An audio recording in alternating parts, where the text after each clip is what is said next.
Let's see, can someone message in the chat? Can someone see my screen? Yep, we're live. I Okay. mean, I can see it on you YouTube. look like a blur, but yeah. Can we see it? Yeah. Oh gosh. Yeah. There's like an uploading icon here at the top. What is it uploading? We're good on the live stream. All right, welcome everyone. Yes, Thanks for live. joining us today. So today was pretty big news. We had some new R2 information. So I wanted to get everyone's take on what's going on with R2 and how you felt about the day. Let's see. Travis, I feel like you have a lot to say, so I'll start with you.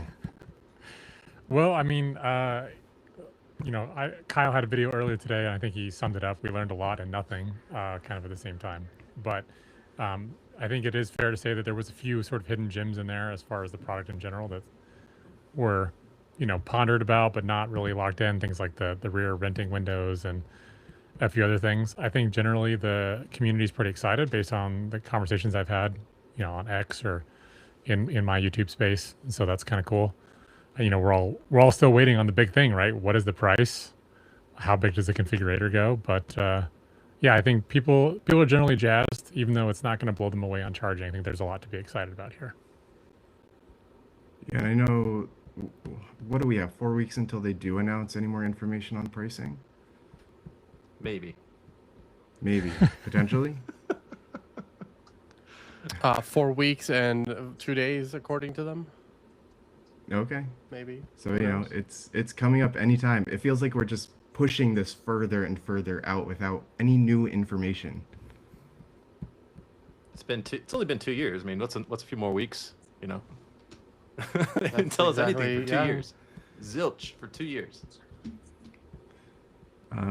As far as the reviews that you guys ended up watching, who did you find to have the most compelling videos? Carwow. Carwow and Yeah, Doug, I think it was Carwow. Yeah, Carwow and Doug. What did you find most interesting about those two videos? Did they go in the most depth? Yeah, I definitely feel like Carwow was the one that got like the most ability to do things. Whereas, I felt like Jerry Rig, great guy, love Zach, but his video was very much about, taking his car off-roading, which is cool. But yep.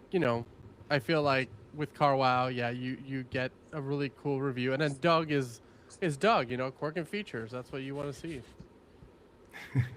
I feel like most everyone other than Carwow kind of felt like they were making a video about an amusement park ride. Like it was all set up and catered and they kind of had to follow it. So it was kind of watching the same video from different perspectives. And then Carwow's was just a little bit more engaging. I feel like I'd the people agree. they did have do reviews weren't as familiar with the products. Zach was probably the only one that I would say would be an owner and know most about it, and then everyone else was kind of stumbling through. It has a flashlight in the door. Holy crap! Anybody on here could have done 10 times better than most of those videos, just to be honest. And we can confirm there's only one flashlight spot. It's only on the driver's side still. Shocking. Yeah. Correct. Because originally Before they talked were about saying having that it was one each door, right? Yeah. Well, so you could do a hand warmer in one and a flashlight in the other. But yeah. all right. Anyone else have any thoughts on their favorite video?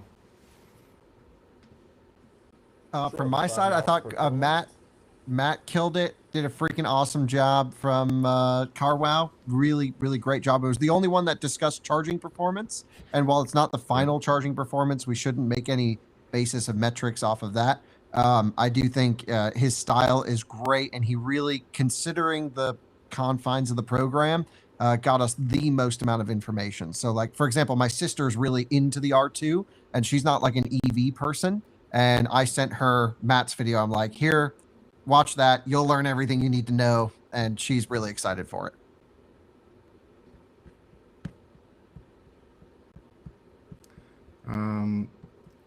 Does anyone, let me see. I just want to switch this grid up a little bit just to see if we can get more people to be a little bit bigger here.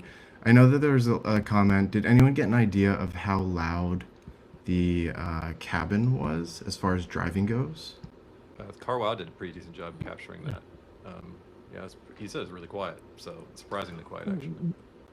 Was it Carwow who also said like they were gonna work on adding some sort of like foam or something like insulation to the seal it windshield? to the- Sealant. seal it to the Yeah. top. Yeah. Yep. He said it was a little bit of a whistle going on, but I mean, again, that was a pre-production, so Rivian get owners to know it. about the Yeah. whistles. It's common. It's a feature.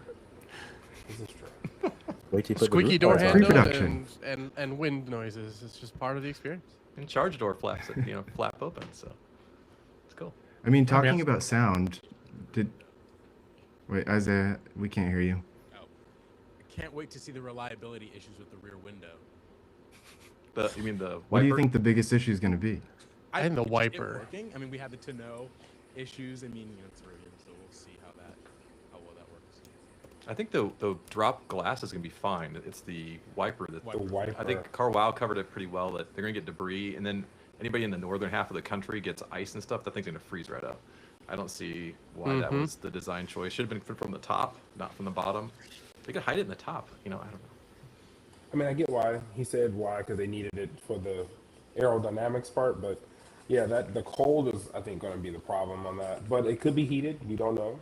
It could be, but I think the wiper is going to be the problem, especially the drains, especially that's going to be really hard to keep clear.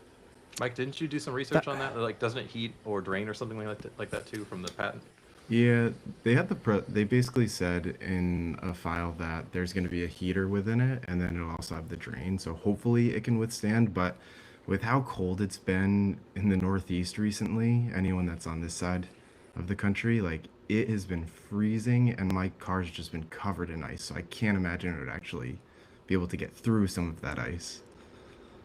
I mean, the ice is one thing. Like here in the Pacific Northwest, we get a lot of needles, and then even in the spring, we get so much pollen that I can't imagine that drain is going to hold up even to the thick pollen, because it turns into basically syrup or sludge, and so it's just going to clog that drain and be a problem. So I think it's going to be a failure point, not to like the drama level of the original power tonneau covers, but I think it has a lot of the same sort of design philosophy flaws of like, this looks really nice and tucks away really cool, but it doesn't really hold up well with the realities of what it has to go through. I'm really hoping they have a service, or how some people would leave their wipers up when it's frozen or when it's really cold out, so you can hit a button and it'll kind of lift itself up to kind of stay from being frozen down. But well, we don't know that. Hopefully that's something they do. That's a feature idea. You should get yourself in the release notes, Tyrone. That's a software feature right there. Already. That'd be a great feature. I would love that over here on the Northeast. You heard it here first. Talking about just a little bit of the sound quality within, nothing about the speakers. Tom, I know that you're a resident speaker guy. What do you think? Yeah, I was a bit concerned about that earlier today.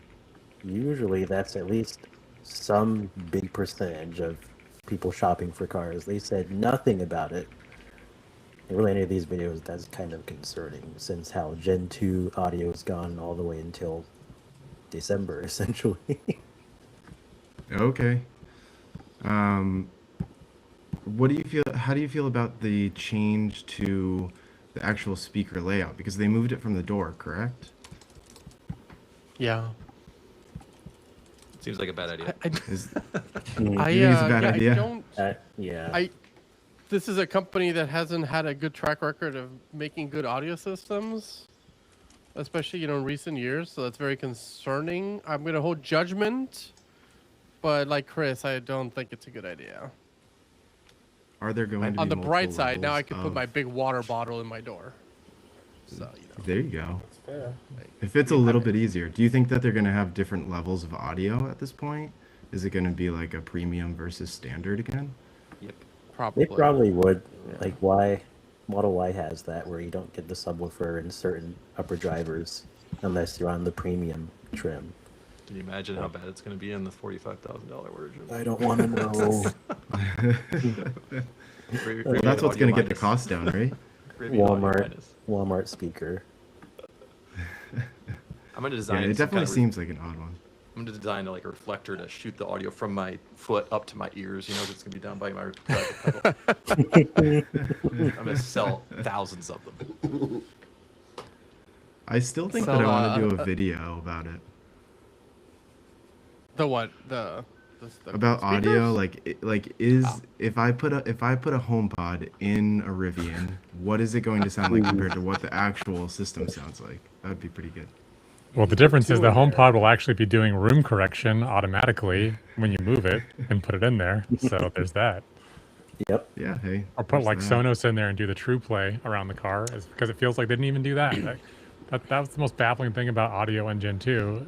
Is just like, did anyone listen to this and do any room correction? Like, why is the full band coming out of every freaking speaker and it sounds like everything's trying to come out the full range out of that middle front channel speaker for like a year? Are you kidding me? Yep.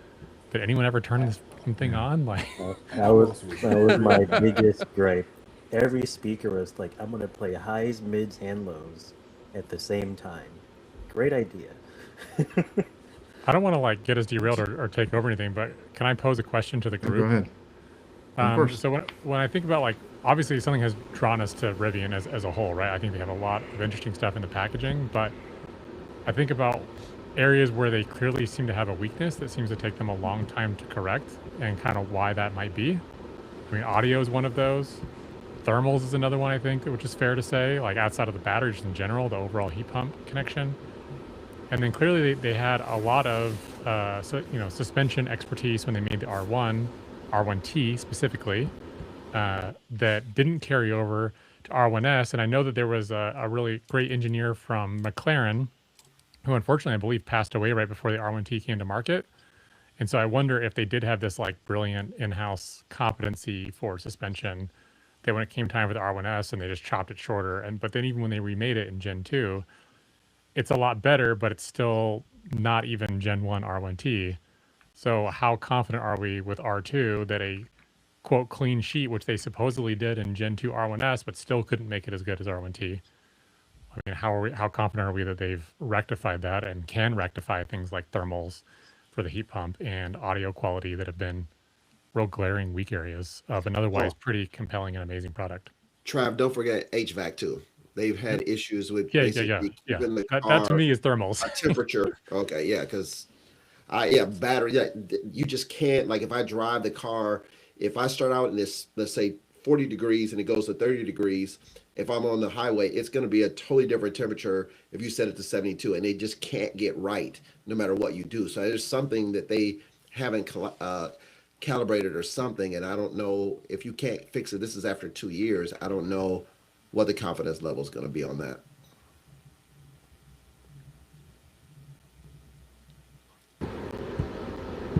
Anyone else? I mean, Kyle, I know you spent a lot of time on vehicle dynamics. What are your thoughts on the suspension stuff? You know, when they went from R1T to R1S and then Gen 2 R1S, and then now we're ground up. I mean, it seems like the reviewers were overall glowing about it, at least as a mass market appeal for being the cush ride and having some of the dynamics there be able to change. But like, what does it take to get something like that rectified when they had 2 generations of R1S that weren't incredible? Yeah, totally different suspension setup all the way from the ground up to from compared to R1. So from my perspective, we did a super deep dive on driving dynamics, just watching the development story of the R2 that went live a couple days ago now, I guess. And unless maybe it was yesterday that it went up, but basically we looked at body porpoise, we looked at jounce rate, we looked at roll stiffness, we looked at all of these things based off of how the vehicle was driving. And we determined before the first drive reviews came out that, yeah, you've got to have probably an adaptive damper or a frequency response damper. Turns out they do an active damper now. It's a single valve adjustment for rebound and compression, but you have 3 settings on there. So when it's in soft mode, based off the reviews, and I know a lot of people gave Motor Trend a lot of crap for the video with Frank Marcus and the rear steer thing, but Frank, I know him personally, maybe not like the most EV guy or the most nerdy guy out there, but I do trust Frank when it comes to ride quality analysis. And he's an ex-engineer for a long time at some major car brands, and I went to him specifically for the suspension comments, and he gave the terminology in his written review, which was much better than Frank's video, about the vehicle wafting down the road. So it sort of seemed like you have a one and done input. There didn't seem to be much body porpoise that happened. You get one wheel input. It has a ton of travel to soak some stuff up. But in terms of the actual after effects or the body oscillations that come after the bump, seems like they really dialed it in. Then on the other end, we listened to Matt's comments from Carwell about steering and suspension in a sporty driving setting. And that actually seemed to be very positive. My guess, reading between the lines, is you're going to have some initial body roll. They really softened this thing up to give it a nice, comfortable daily driving experience. But when you load it in a corner, it's probably going to feel really nice. Soft does not mean bad handling. And I think they took the right compromise to make this a more relaxed ride quality. It's also way easier to tune than R1. R1 has a million different settings for roll stiffness, ride height, list goes on and on. This is basically 3 settings for the suspension and you're done. And by the way, in order to get max power, you no longer need to drop the suspension all the way. It's just going to give it to you when you nail it, which is a really nice thing, I think. I guess my question was like, what allowed Rivian to get to a point where they seemingly probably fixed the suspension, like on a new vehicle? Because they tried with Gen 2 R1S, and again, I think everyone here would probably agree. It took a big step forward compared to Gen 1 R1S, but it still didn't nail it compared to R1T. So what did they have to go through, you think, to do that? And what would they have to do similarly for things like the heat pump, for things like audio, to where it's like you get it right out of the gate, is what I'm most curious about. Yeah, well, on the suspension side, the operational window of the car is so much narrower than R1S. So you really only have to tune the car for an on-road and light off-road driving situation. And that's not rocket science. There are many fantastically tuned, honestly, new Model Y is one of them with the frequency response damper, the Juniper. There's many amazingly tuned new cars that are very consistently set up. So the suspension makes sense because you no longer need to build a literal track car and mountain climber in one and have, I think Rivian should have gone for multiple chamber air suspension. There's many tricks they could have done to try to make R1 ride even a little bit better. In terms of thermals though, and everything else, I don't think there's any proof that this car is going to be better yet. I was looking at battery pack temperature during Matt's review, and it looked like it was up around 100 degrees Fahrenheit, which is pretty normal. I mean, all looked fine, but I think it's just too early to tell on the rest of like thermal systems and everything else in terms of stability. That was actually a concern that a few reviewers brought up, which was kind of the like, let's wait and see. And I wonder if that's because they saw some issues and they just didn't want to say them yet. I'm just not totally sure, but I wouldn't be totally, 100% convinced that this thing's dialed in yet. Yeah, with Kyle, I don't think they dialed it in. But you also have to remember that Rivian reduced cost on this pack, right? So the cooling may be reflecting that as a potential side effect. I don't think we're going to see too much improvement than what they're quoting, the 30 minutes, 10 to 80, unfortunately. But even if they can hit that every single time, that would be an improvement, right? Because when I was in Moab in June, absolutely puked on charge rate because it could not handle the thermal overhead at all. It got way too hot. So I would take 29, 30 minutes, whatever, if it could do that every single time, pretty much no matter what, as opposed to even, R1, they're like, oh, we got it, from 41 to 38. And it's like, cool, until you hit 105, 110 degree temperature, and that 38 goes to, I was sitting at 75% state of charge and I was losing charge plugged into a supercharger. Like that should never happen because of thermals. It was just working way too hard trying to cool it down. You also have to remember to that point, there's no excuses anymore. They've done 2 generations of R1. They know that the cars will be driven on planet Earth. Planet Earth, they've learned what the conditions are here, and they should be tuned for those conditions. We're not trying to drive them on Mars. We're not trying to drive them in zero gravity, just Earth conditions. And they claim they went there. They went, negative 45 degrees Fahrenheit all the way up to plus 50 degrees Celsius. What's that? 100 and something. I don't remember. It was like 132 Fahrenheit. Thank you. Yeah, it was like negative 42 Celsius to plus 50. So you know what? The car's got to operate as designed. But did it charge at those temperatures? That's the difference. To be fair, they did go charge on the exact same superchargers in Moab that I was having the trouble on with like 3 R2s, and I'm like, I wonder if that clip made any kind of influence on it. Right. I mean, do you think that they focus too much on competing against Model Y and just being so narrow-minded they forgot that they can actually improve upon these things? Like EX60 or iX3? Well, okay, so like we're in our nerd sphere, and I'm Mr. Charging Guy, right? I self-proclaimed I like to charge. I honestly think no one's going to not buy the car because of the DC fast charging performance. The amount of extra, so with a cell, it's not always the cooling when it comes to DC charging. You have to choose between a power cell or an energy dense cell, and the most cost-effective thing to do is to put as much energy capacity in the vehicle to get that big EPA range number at the lowest cost.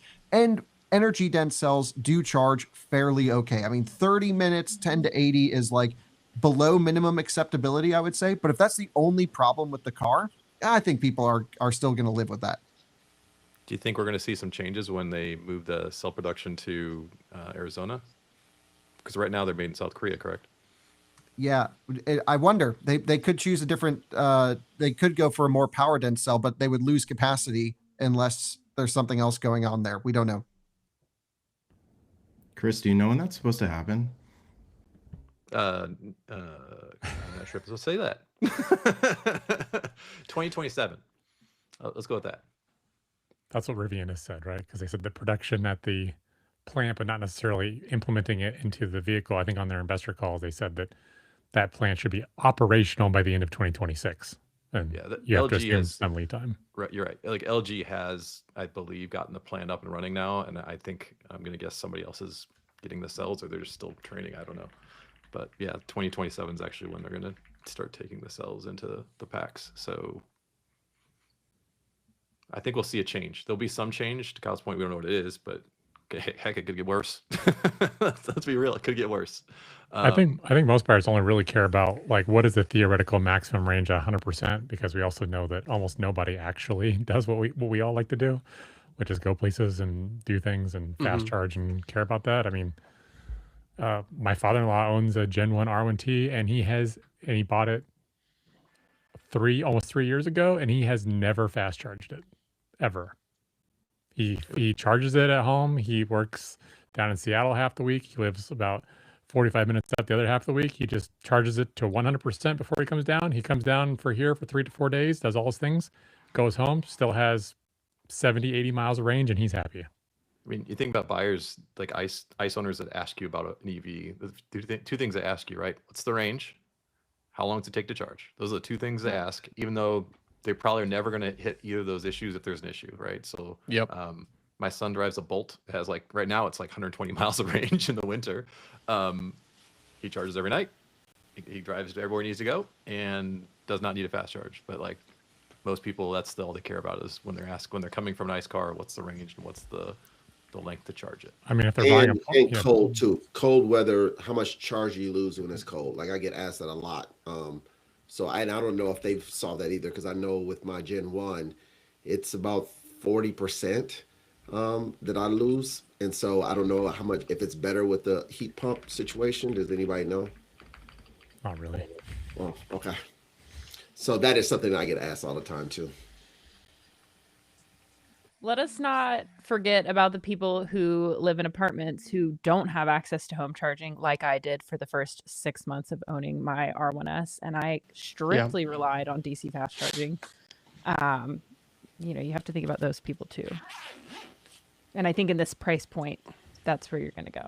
Yeah, you'd see more people who don't have single family homes. Yeah. With this, but yeah, because that's the RAV. If we're talking about the RAV4 people who are transitioning to electric, those are people who are renting. They don't own homes. Maybe they don't have charging at work. I think that's going to be a pretty large percentage of R2 owners. I mean, my view is they kind of nailed everything except the charging. And so I think this is a freaking awesome car. I cannot wait to get ours. But Scott, you're totally right. And I've seen so many people in the comments go, defending the charging or something like that. I don't think there's any rational defense here. From my standpoint, it was a choice. They know what's happening in the market. They clearly feel that this is going to satisfy most of the occasional DC fast charging use needs. But I also don't understand the argument where people are like, oh, I like slower charging or charging doesn't matter.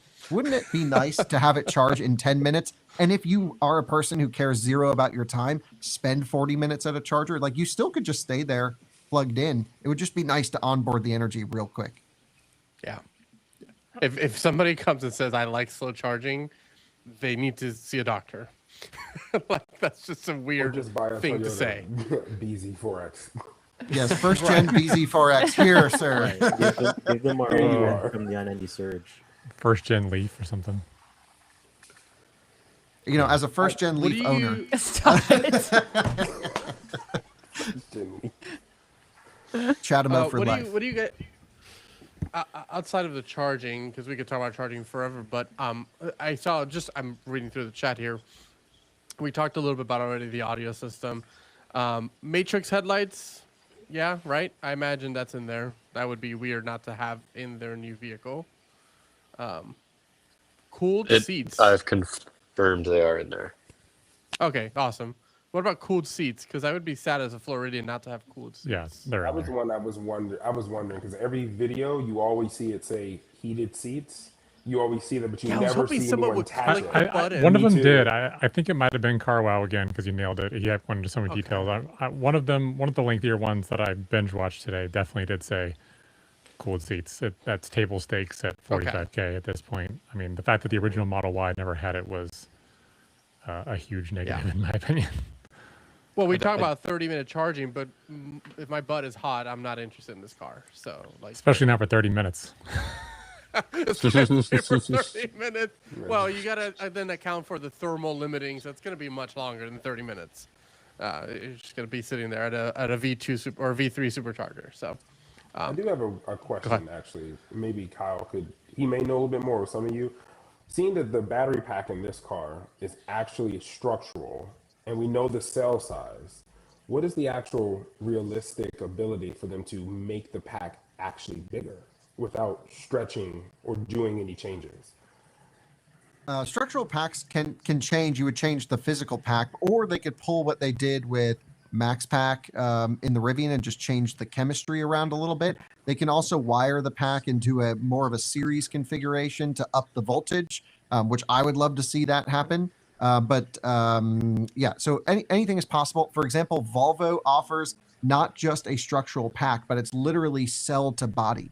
So there's almost no modules. It's just all in there. And they offer 3 different battery pack sizes in the EX and 60.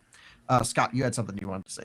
Oh, well, this is changing subjects, but I was just wondering if anyone saw in Marquez's video 5 miles a kilowatt hour as he was going downhill. Dude. So we're going to be fighting those allegations forever. Well, you know, only about all of this.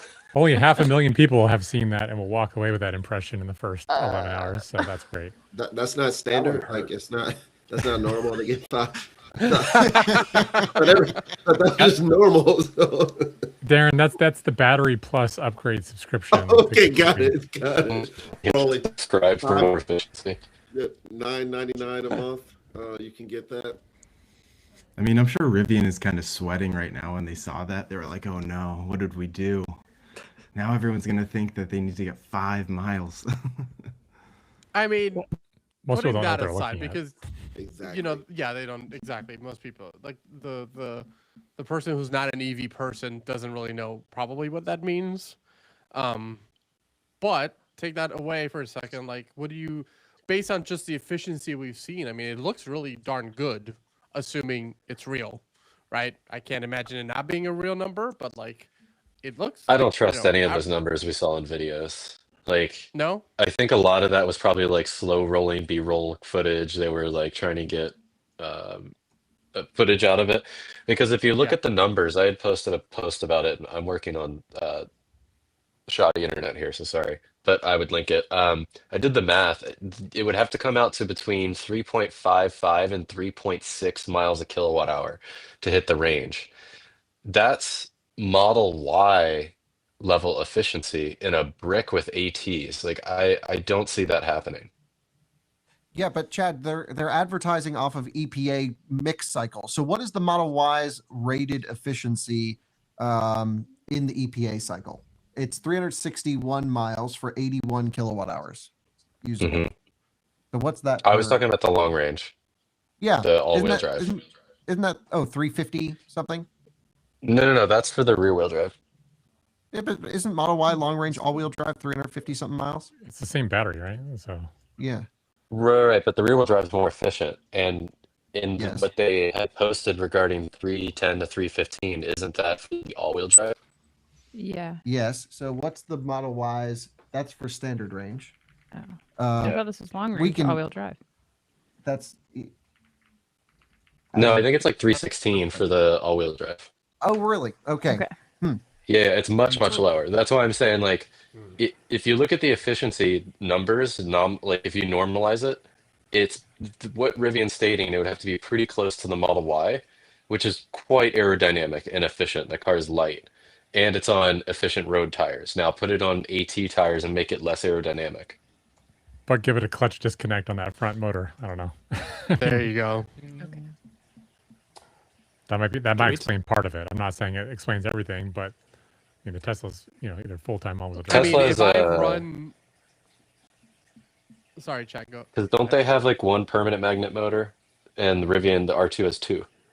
Yes, but the Rivian has a clutch disconnect. So in the EPA cycle, the front motor will never be on. Yeah. I mean, running I can running average 3 like a miles real per drive. kilowatt on my Tri with road tires with all-terrain tires and conserve mode. So like, I guess it's I don't not think I've ever gotten above crazy. 2.4. Yeah, But where are I you guess driving? it To could To be. the grocery Like store. 3? Tesla. Maybe I need to go This to is- Florida. This is Florida. Everything is like, Roll flat. flat. ask Tom. Tom knows about the great efficiency we can get here. I mean, the sea level only needs to rise like what, like 1.5 feet, and 95% Yeah. of Florida goes away. So So We're I out guess here. they'll hit the numbers. They'll do great. Yeah, that's got to be the Dual cheat code, right? large- It's got to be my the clutch dual large is disconnect. 3.2. it is. It's got to be a clutch disconnect. But okay, so I know that on a recent interview, RJ was claiming that they dramatically improved the reaction time to the clutch disconnect on R2 compared to R1, because both of ours are dual max variants, and I hate the clutch disconnect, and I hate the auto suspension. But those are like two hills I would die on. Like, it's the point that like I would have paid $5,000 for the performance upgrade if the only thing it did, if it gave me no extra horsepower, if the only thing it did was allow me to stick all-wheel drive, turn off auto suspension, and have it remember it forever, I would give them $5,000 today per car. Stop! You're making my heart hurt because I have a dual motor large. Don't performance give and them cannot do ideas. that. Stop it. Well, They're because I gonna was like, give can you they all-purpose recertify that plus. as a different car, so they still have like the the EPA number to advertise on the non-performance version? That feels like it'd be anyway. So I'm getting ahead of myself. But so the clutch disconnect is supposedly way faster. Do we think it's that in combination with being the rear-wheel drive bias instead of front-wheel? Like, is that going to be enough to actually make it so that 99% of people will never notice? It could if it's faster, because then it could engage and disengage more often, right? I think right now they're trying to tune it for anyone that's driven a dual motor, where like it'll connect for a while, wait and see, and then disconnect. Whereas this could be much more reactive. I know that all too well.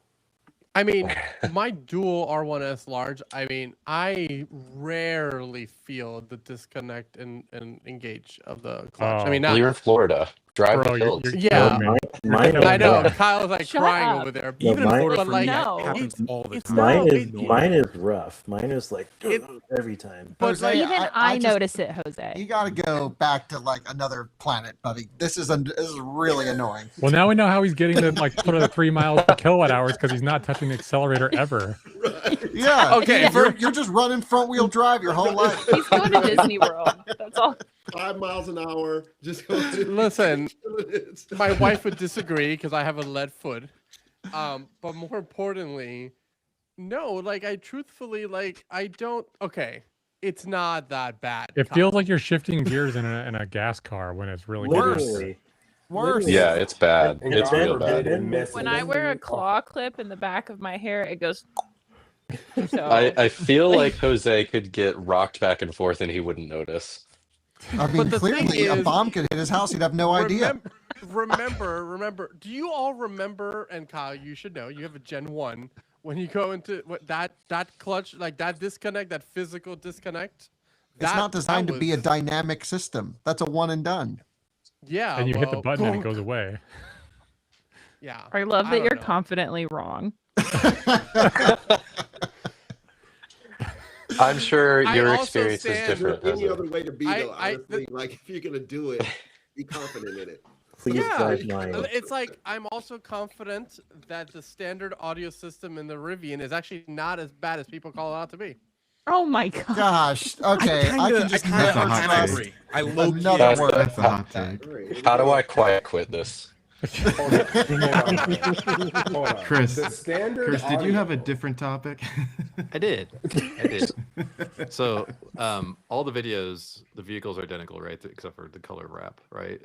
But the vehicles they're showing us are most likely what's going to be available at launch, right? And they all have the fancy things. They have, I'm going to guess, premium audio, nicer wheels, some paint color, probably white based on the wrap. And then you have the perforated seat interior with heated and cool seats, blah, blah, blah.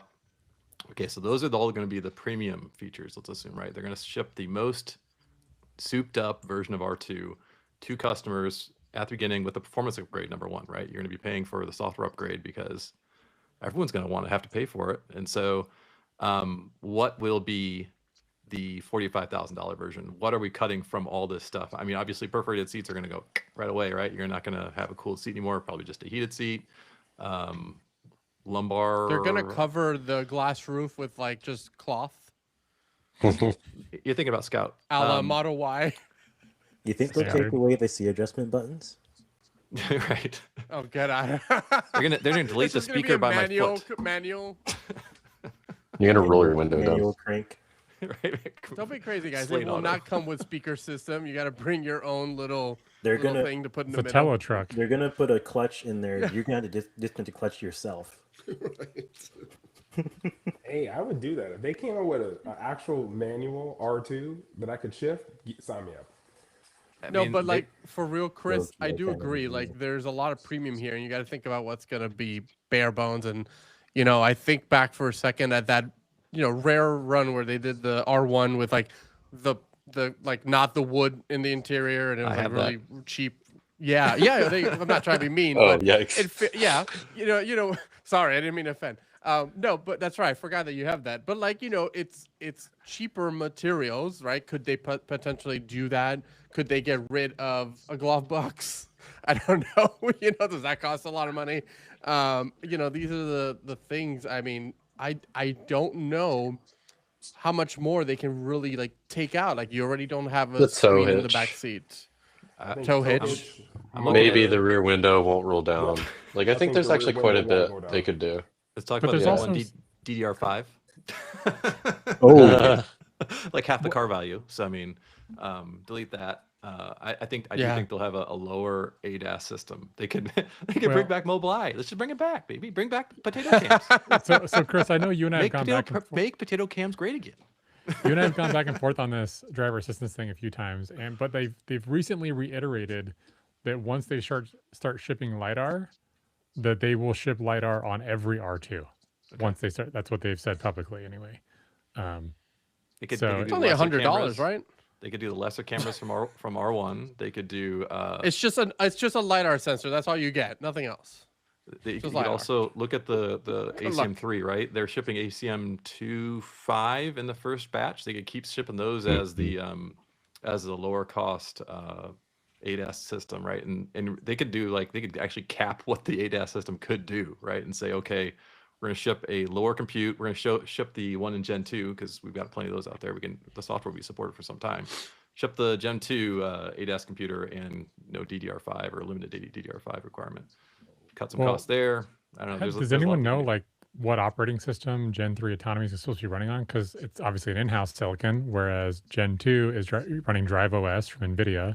And even though they're supposed to do 2.5, I'm assuming it's probably just a cranked clock version of the Orin chips, because when I looked at the specs of what's in Gen 2, it's actually kind of on the lower end of what Orin's possible for when you design your own PCB. So I'm assuming Gen 2.5 or whatever would just be crank the clock speed a little bit, have higher resolution cameras, no LiDAR. They Wait, actually when you said say that operating system, do you mean for the infotainment? No, for the basically the software layer that runs on the Autonomy computer. They have Oh, an got it. extraction layer. They have an extraction layer. I asked them that one in my drive when we're out in Palo Alto. They have an extraction layer so that the software will run the same as on the NVIDIA hardware as it is on their own hardware. So there's just an extraction layer in there. I mean, that And makes it more efficient if it's basically running an emulation. it's true. I mean, I was like, how are you Well, gonna then do what's this? the big benefit of doing your own silicon where 40% of the processor space is for neural processing, specifically if you're running through an emulator? You get investors that want to buy yourself. Well, an abstraction isn't an emulator, and I think they kind of have to do it because of the RVT stuff. RVT, I don't. Rivian Volkswagen Tech. Ah, okay. So I think like an abstraction just allows it's a facade that allows them to swap out the implementation behind it without needing to change the imperative shell wrapped around it. It doesn't mean it's making it any less performant. It just means they're constraining the capabilities to be able to support multiple systems. It's like the Xbox 360 running Xbox games, man. Remember that? I mean, isn't the most obvious answer that they drop a motor? Oh yeah. Oh yeah, it'll be rear-wheel drive. Yeah. Oh, yeah. Front only, it disconnects and you're just coasting. Mike, don't be crazy. Zero motors. It'll work for Jose. You just gotta pedal it. You Hey, just Matt, got you will be able to Flintstones. get 5 miles per kilowatt on that.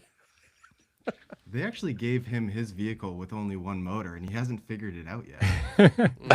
Yeah. So I bet maybe I like missed it. Wasim disabled it via software. The other motors. When you guys were talking price and reducing, did you talk about launch price yet? No. 65. No. I'm gonna go with that. 65. Too high. I think 59.9. No, I think 59.9. Before It's gotta I be do. 59. No. I do. I Yeah. think that's how they're gonna rope people in. No way. What did you say, Wait, Scott? what did Scott It said say? 55. I think it's gonna be 55. No. I would For love They to do won't. 55, but I think it's gonna be 59.9. Let's go down the price structure, right? So you have performance upgrade. So we start at 45 LFP, right? So battery pack. What do you think to go from? Is it confirmed LFP? Yeah. God, I hope not. Yes. Okay, I didn't know that. That was a question. Rivian, that was a question mark. 5,000 for the battery pack to go to maybe NMC, let's say. So if you're at 50 to start, okay, now you They're have dual good at motor. charging a lot of money for batteries. Throw another motor on, 5,000, 55. Now we're at 55. That's just the dual motor with large pack, 55. Performance upgrade, what do you think, 7,000, somewhere in there, 4,000 or 5,000? That's okay. 3,000, Yeah, I 2,500. I think $3,000 for that. 3? Okay, Right, 58. $3,000 safe. 50. Yeah. Okay, 58. Now we're at 58. Paint, $2,000. 60. Okay. Now we're Yeah. looking at wheels, tires, $2,000. But what you're missing is 62. Launch Edition usually gives you a bunch of those for free, right? Okay, we'll give you autonomy for free, 2,500. Okay, we'll take 2,500 off the top. Autonomy's free. Paint, wheels, So you're autonomy. second motor. I Okay, think now, those are now, free. now we gotta go Premium to, let's go sound to the system, interior. 2,500. Bingo, 6,400. Premium 64,000. sound system. Okay, 64,000. Okay, now we're gonna talk about premium audio. Let's do 2,000. Oh, give a good discount there. 1,500 for premium audio. 65,000. And vision. Mm-hmm. Sound and vision. Yeah. They should pay me for the Yeah, premium. what's up with the roof? Is there a shade? Did anyone talk about that? No, they're not. No. No. I didn't see There's any also no didn't look glass like it. over. If you I think look it was the closely, vinyl. I think it was MKBHD, you could see that there's no glass over the storage area. It looks like. There is not. No. Because that's where the like teardrop shape starts to like if you saw it from the rear really starts to aggressively come down. So the glass only kind of goes to where the rear passengers are a little bit behind their head. That's fine. My dog is happy about that in advance. Yeah. I was literally just Honestly, thinking about the better. dogs. Yeah. I think they're gonna throw some So- accessories at us. I think they'll maybe do wheels and tires for free or something. They'll throw something in there, but I think you ultimately will go way above 60 at least by a few thousand. I think Chris is right. They have $18 orange juice. Like there's no way they're not going to charge $65,000 for this car. But they want you to buy the car at a good price and buy all of their accessories. The $150 tablet holder for the back. $200? They absolutely do not want to extra. sell you the car at a good price. They want to sell you at a price that's maximum margin. So the first Yeah. like six, let's say 3 to 5 months is maximum margin, right? We're talking middle all the way through summer until they can find less suckers. I mean, buyers for the maximum margin vehicle version, right? And then Well, I they mean, say, okay, what was the launch there's no more series? takers for this lidar-less thing we're building now, performance upgraded forced upon you. Then they'll cut back to a dual where it's literally just a flip the switch. Software's off, get rid of the yellow calipers, get rid of the yellow line, dual motor. I think I'm with Scott on this one. 55,000 for the dual motor, just plain Jane. Probably maybe they'd make some other few adjustments here and there to make it less premium because the premium version has to launch, right? So maybe they go with the solid seats, no perforated seats or something, like they have a lesser interior, lesser wheel option or something. But do you think we'll get a better interior, kind of like R1 has Ascend, but not for a while? Probably a tri-motor in 2028. Right. Yeah. R2X. What about base autonomy? Do we think it's going to have lane centering at even in the base model, or are they going to pull a Tesla and make us subscribe or pay for it? Only on divided highways that are pre-approved and have bullshit gaps in them. Yeah, sure. Yeah. I mean, it's better than nothing. Yeah. That's true. So, Kyle, you asking, is it going to have like UHF with hands-on, basically, so you'll be able to do like hands-on everywhere? That's dumb lane just centering highway. with capacitive. Yeah. Honestly, everywhere. Is Everywhere, what I want. yeah. That every other car has. Yes. Except Tesla. That's interesting because right now with the autonomy trial, the way they worded it is once it expires, you only get highway assist, so you won't get everywhere. Right. Yeah, highway So- assist, which is select highways. So it's like back to the drawing board, right? Like Can back we to select your... them? No. You get 10 highways. Selected So are by they turning Mobileye back on? Touch the No, screen to but touch they- this highway. No, it's a different They model. can limit. Yeah, but they can limit. It's like what somebody said here a second ago. Like you can limit, right? And you just tell it not to do this. Yeah, like I don't understand why they wouldn't want to do the hands-on basically everywhere, but like not do auto lane change because they have a I really can tell good you what. implementation of manual lane changing actually. When you Yeah, have- it's actually really good. Yeah. But I mean, I guess Well, if The you're reason planning to buy why is autonomy plus- $49.99. Yeah, Oh. But yeah.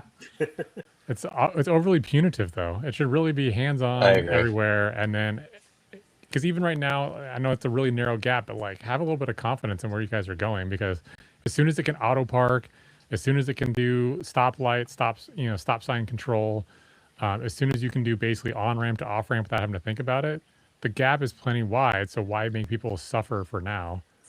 Like hands-on lane centering, it's I really agree. basic. Like a $19,000 Toyota Corolla can do lane trace assist or whatever. So Travis, you're now talking to everyone who's bought a Model Y or is buying a Model Y, whatever it used to be standard, whatever they call it now. yeah, it'd be a slam dunk. I Was think like- for a lot of people that are like Model Y or R2, same-ish price, same-ish charge curve. I can actually fit more stuff because this one's square and that one does lane keeping included and this one doesn't. And then you have the opportunity to sell them the $2,500 package or the $50 a month package later, but you aren't forcing them at gunpoint to say, buy our subscription or don't buy our car at all. And because a lot of people are going to start saying, oh, fine, I won't buy the car at all then. Absolutely. Mm-hmm. Absolutely. Yeah. They could, yeah. Maybe it'll take some convincing and they'll see the light. Or they won't. They won't. Probably. No, I think hope they do. Rivian is heading towards like a printer model where they want to sell the cars either at cost or a slight loss and then make money on software. Yeah. Anyone want to talk about the braking system changes for Brake by R2? It's wire? now brake by wire. Yeah. Tell me, Kyle, for those of us who are educated like myself, explain a little bit of that and how that compares to like R1 today.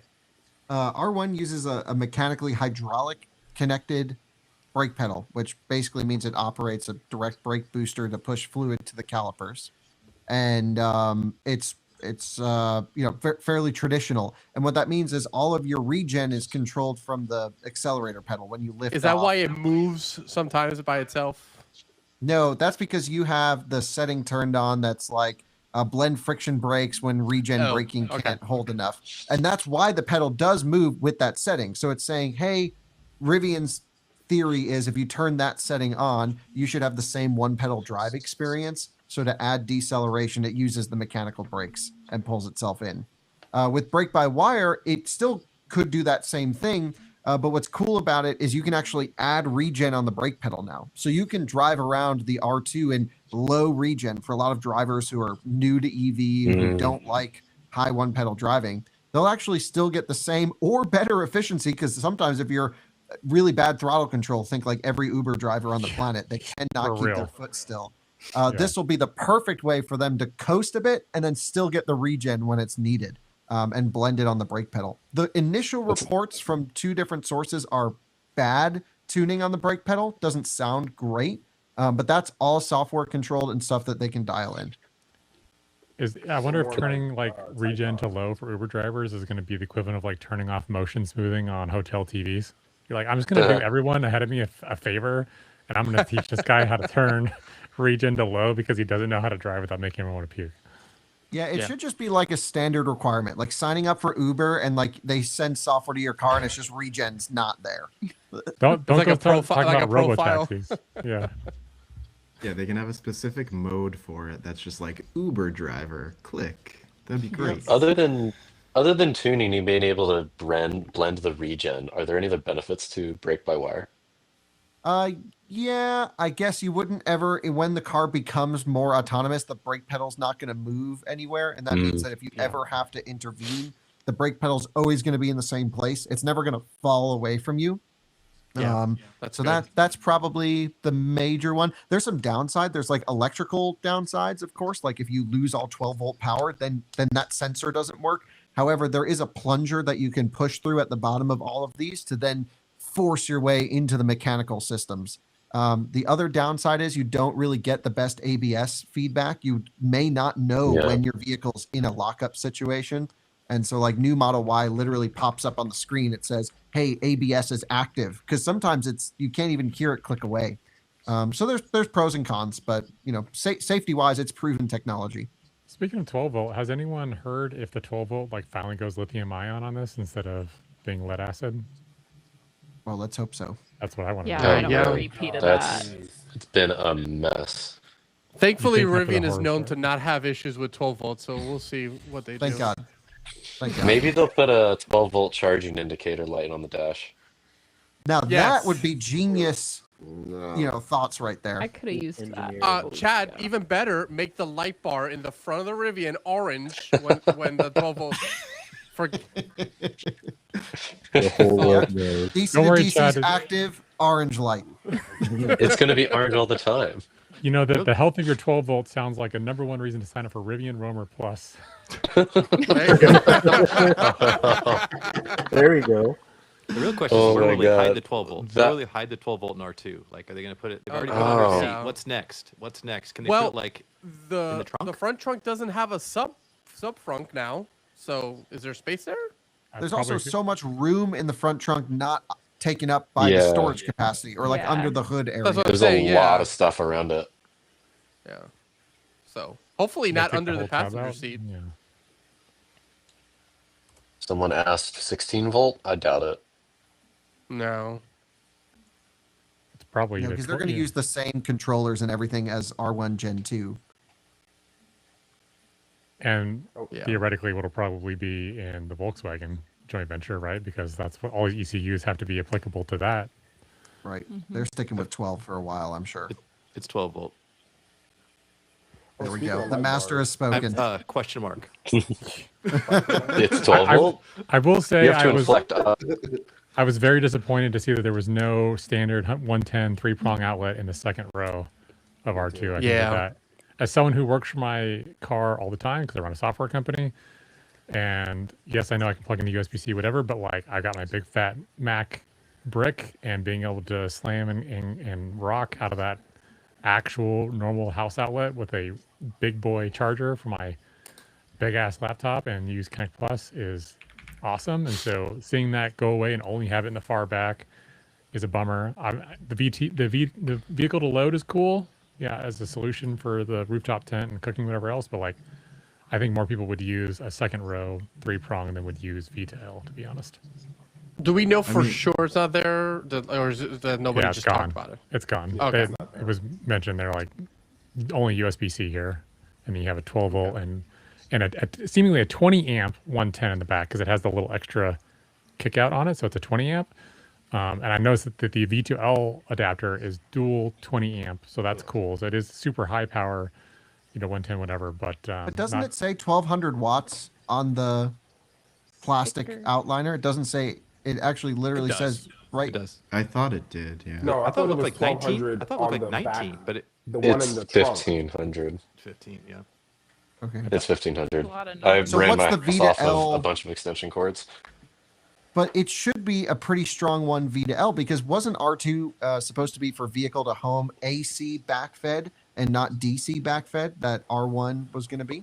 11 kilowatt. And the Oh, R1 yeah, is so- 24. only on the NACS version. Mm-hmm. That's right. Oh, really? Yes, because they talked about the vehicle to home for all the CCS vehicles is going to have to require a CCS. Huh. And add DC backfed. So, yeah, I think there's implications there about 2026 and newer and what a vehicle to home product is going to look like, and if we maybe even ever see them come through on vehicle to home prior to that, even though it's on the vehicle. I don't Because think we it will. was- I Yep. mean, how many Tesla owners with like Cybertruck installed that in their house? I think I was like one of 4 people that had it for the longest time. It's honestly the bigger pain is the utility providers don't allow you to like sell electricity back and do the fun game stuff that I would want to do. What are you going to go to a supercharger, fill up, and then go back and sell it back in like arbitrage? Hell yeah. Yes. Mine big. We're gonna use RAN charging, free RAN charging, and then come back. You're just going to Yeah. sneaker net electricity. Yeah. It's a money-making scheme. I'm all over it. It does We feel got a lot like of power here. going forward though, more and more people are going to care about vehicle to home. As we get just more. Yeah, brands 100%. in the grid in general. I mean, because I think a perfect world for me would be like the equivalent of like one power wall at home worth of energy, like for on-wall storage, so that even if you unplug temporarily, you don't lose power. But to have 87.4 kilowatt hours in an R2 sitting in your driveway, or as you know, if you're Chad and you have like 14 Rivians, you've got a month's worth of power sitting in your driveway. 430 kilowatt hours. Yeah. That's a lot. Your driver's gonna crumble. For all the viewers, I'm kidding about the 14, but he does have more Rivians than any one man should have. I don't know if that's true. I have 3. He has more The than the out of slowest spec one fleet I- right now. So far. I So have far. the slowest one I have is my Trimax R1T. Oh. So sad. I'm so sorry for your loss. Thank you. But yeah, I agree. Vehicle to home. That's the exact setup I want, Travis. I want a small battery in case I'm not home, or to carry over me plugging the vehicle in. Yeah, like 8 and then kilowatt being hours. able It to doesn't use need to be that. much. Just a little bit. Right. Yeah. Yep. A few hours. Just a little bit, just a buffer, and then use the vehicle. Like, I think the notion of getting like 30 kilowatt hours and like batteries for your house is overkill. By the way, I just wanted to take a step back. The 110 or 120 in the trunk, it says 1900 watt max. Oh, interesting. Yeah, that's what I saw Yeah. too. It's higher. It's 180 watt on the 12 volt. Yeah. Rail lighter, what do you But call it? isn't the V to L like 2400 watt or something combined? It's some pretty big number for the V to L. 20. Yeah, it's 2400, I believe, on the VDL adapter. Yeah, if they can backfeed 11 kilowatts, you should be able to max out both those ports. Mm-hmm. And that seems That's like gonna a be awesome. reasonable solution for their proposed rooftop tent that has like HVAC and stuff on it. I'm like, that's pretty How cushy. cool is Because that? let's talk about the fact that I'm 6'4", and they said 95th percentile of men can sleep back there, which if you ask ChatGPT is 6'2". So I guess I gotta get so the, you and I are screwed. $5,000 tent with the HVAC. I mean, just don't be in a stick. Like, just curve a little bit. You'll be fine. Yeah. Travis, you just got to put your head where the armrest is, and you're Do you you're sleep like solid. in coffin position? Like, you just... Travis, I have a solution for us. We close the tailgate and open the window in the back, and we. Put Oh, our yeah, feet there you go. So Jose, you're not 6 feet tall. I'm 6'3". What do you mean I'm not 6 feet tall? She's All right, just rage Scott. baiting you. You took the bait. This is we need one of slander. those we need one of those platform bed things that was it Jimmy sells it that has the Oh, yeah, I have it. Oh, so you have the room Yeah. out the window. and so then it raises you up and then you put your legs out the window like who's saying this guy? Yeah.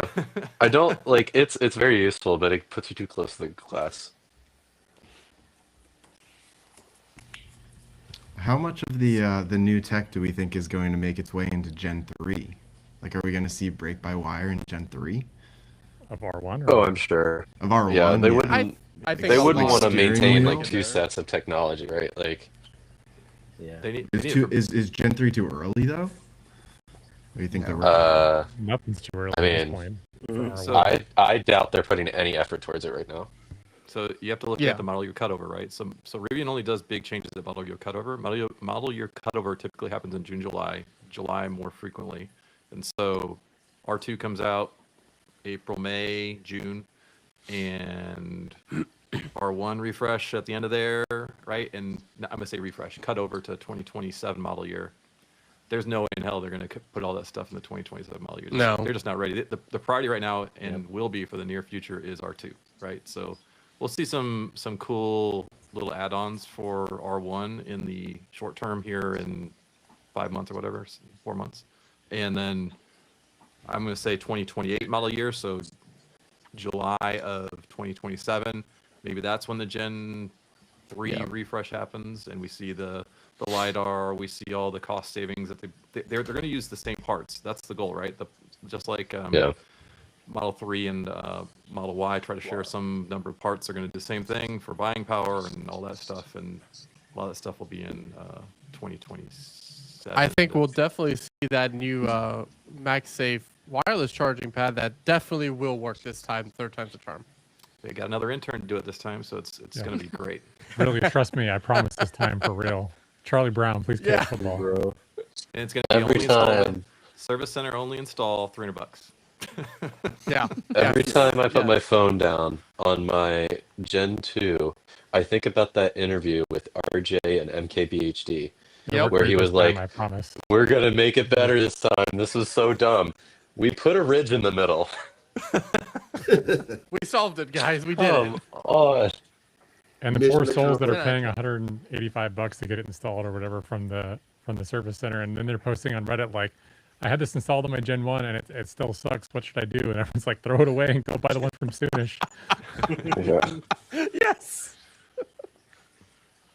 So what do we think about service and actual like for R2? Because I think that's going to be Rivian's Achilles heel. Because I mean, Gonna be me rough. living in Florida Scary. now, I don't know why Rivian has ignored Florida, especially the east coast of Florida. There is nothing down here below Daytona. No charging, no. Well, you know, nothing. it's only RJ's home. Why would he care about that? I don't understand it. Like, I directly work with the people he directly went to school with, and they directly know him, and they ask him the same questions. And then I get asked the same questions as if I'm supposed to know. I'm like, I don't know. It's wild. But I think service is going to be, it's going to suck really hardcore. Yeah, so I can actually give a little bit of insight. So I have a lot of friends who work in the Orlando Service Center, and they are super awesome there. And you know, they built out a big location there now here for Central Florida, and they've been prepping, you know, for months now on R2, trying to get ahead of it.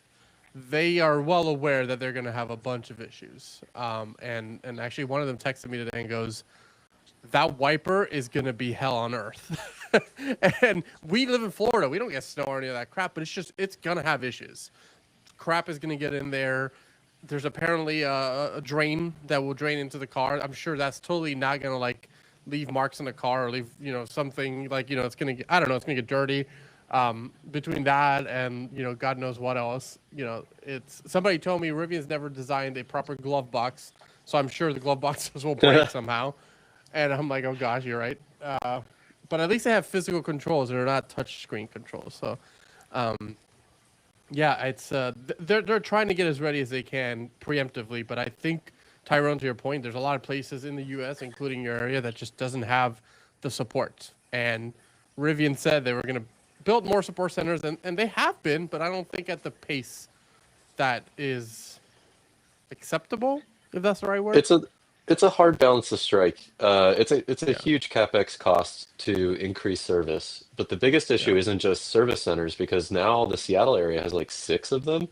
The problem is techs. Like, they can't hire them and train them fast enough, and this is true across Tesla, Lucid, like everyone. they just can't seem to get people in there.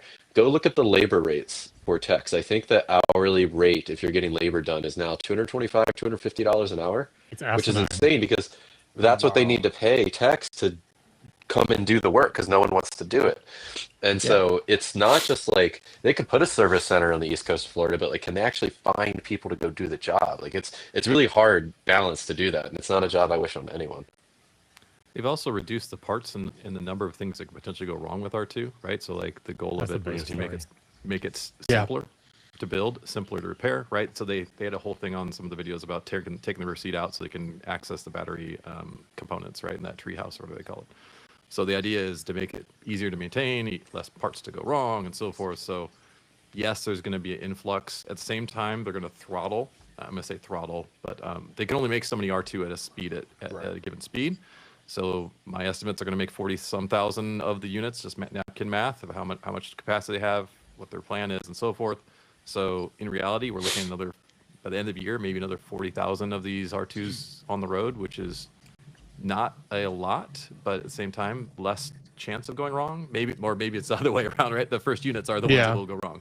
It's as many R1s as they shipped last year to Right. customers. So I don't know. I do think that it is a concern, but they've tried to rein that in. They also have a program now where they're using, I want to say they have like 5 to 10 schools throughout the country where they're actively like involved in the EV tech programs there and the car tech programs there, where they're effectively building techs in college to come work for Rivian. You go through this program, we'll offer you a job at the end. And so to address Chad's point, they're working on the tech problem. And I have hopes that will alleviate some of that concern, but we will see. Buckle up, buddies. It's coming. They're getting better at mobile service too, because like I actually was able to get some mobile service, and weirdly enough, I asked. So there's a newer service center here, and I was like, is this surprising to you guys about the mobile availability? And they're like, oh, we've had plenty of bandwidth. We just didn't know how to fill it. Like it wasn't getting filled. Like we were doing like 2 mobile service calls a day, and we had room for like 28. And our calendar wasn't getting booked. And now because of the Rivian Assistant, it's auto filling stuff, but it's doing it in a dumb way. It's like loading it all on Fridays, and then they call you and say, "Hey, I put it all like, can we actually come the day before?" Because it's like triple loading them on Friday, but we have capacity all week, kind of thing. So we're getting that in our cars pretty soon. A software update. What could go wrong? Rivian Assistant's gonna be great. Google Gemini, yeah. Well, and I think traditional, suspension is going to help a lot, right? Because I know the air suspension, the half shafts, I mean, that's been a nightmare for Rivian. So that hopefully should be, easier to deal with. That should resolve at least 60% of, surface issues with the half shafts. Do you think they'll prioritize vehicles near service centers for deliveries? No. They did with original R1, but I don't know if that's the case anymore. So how will the rollout work this time? Because there were reservations. Yeah, who knows? They're going to how go that's with employees first, obviously, and that'll be soon. I know who's getting VIN number 1. But VIN number 1's already made, right? 2 reservation. Oh, sorry. Does everybody here have an R2 reservation? For most people. I have here? 2. Yeah, I would not take initial. Oh, Chad can't have just 1. He has to have 2 or 3. Yeah. Unless you're making videos. Everything needs to be in odd numbers. But who here is going to be waiting for one with LiDAR? Me. I think it really depends. I actually don't care. Well, you also I'm have to going look to at get a launch one and then a LiDAR. You also have to look at the Isaiah, you're trying to get like a day 1 one, right? I mean, I don't mind. I mean, it'd be cool to get an R2 as early as possible, and then when LiDAR does come, you kind of just switch it out at that point if you can, with a second reservation. But I mean, I don't mind of either. You also have to look at the coming refinements, right? So I already mentioned the battery pack changeover to the American battery pack in 2027. That's what I think I said. And then after that, you have to look at, that's in 2027, right? So that's 1 year out from around sometime now. And then, so if your number's called, you're probably one of the first people to reserve. You got the priority delivery, right? You already own an R1, you got priority delivery, so you're at the front of the line. You reserved early. That's probably the first round of people. And then you have the people that aren't R1 owners that have, or maybe you pass on your priority delivery, say I'm not ready, and then it goes to that people that don't have priority delivery, non-R1 owners, and then you have so back to the timeline. 2028 comes around, and you have the Georgia plant opening up, and you have potentially the tri-motor variant coming out of there. They've only discussed making the dual motors out of normal. They have never mentioned anything more than dual motors. So I would say if your number gets called, you need to make a determination whether you want to wait for that North American battery pack, want to wait for the LiDAR, you want to wait for that tri motor that's going to throw you back in your seat. So those are kind of what's coming, and you kind of have to make a determination, because they made like 200,000 reservations, and I mentioned they probably makes let's say they have a terrible year and they make like 30,000 R2s, and you're not in the first 25 to 30,000 reservations. You're looking at next year sometime at the soonest, and then you're looking at the 2027 battery pack. Maybe you wait to 2028 and wait for the Georgia R2. Maybe it's even better. So these are wait for that R2X.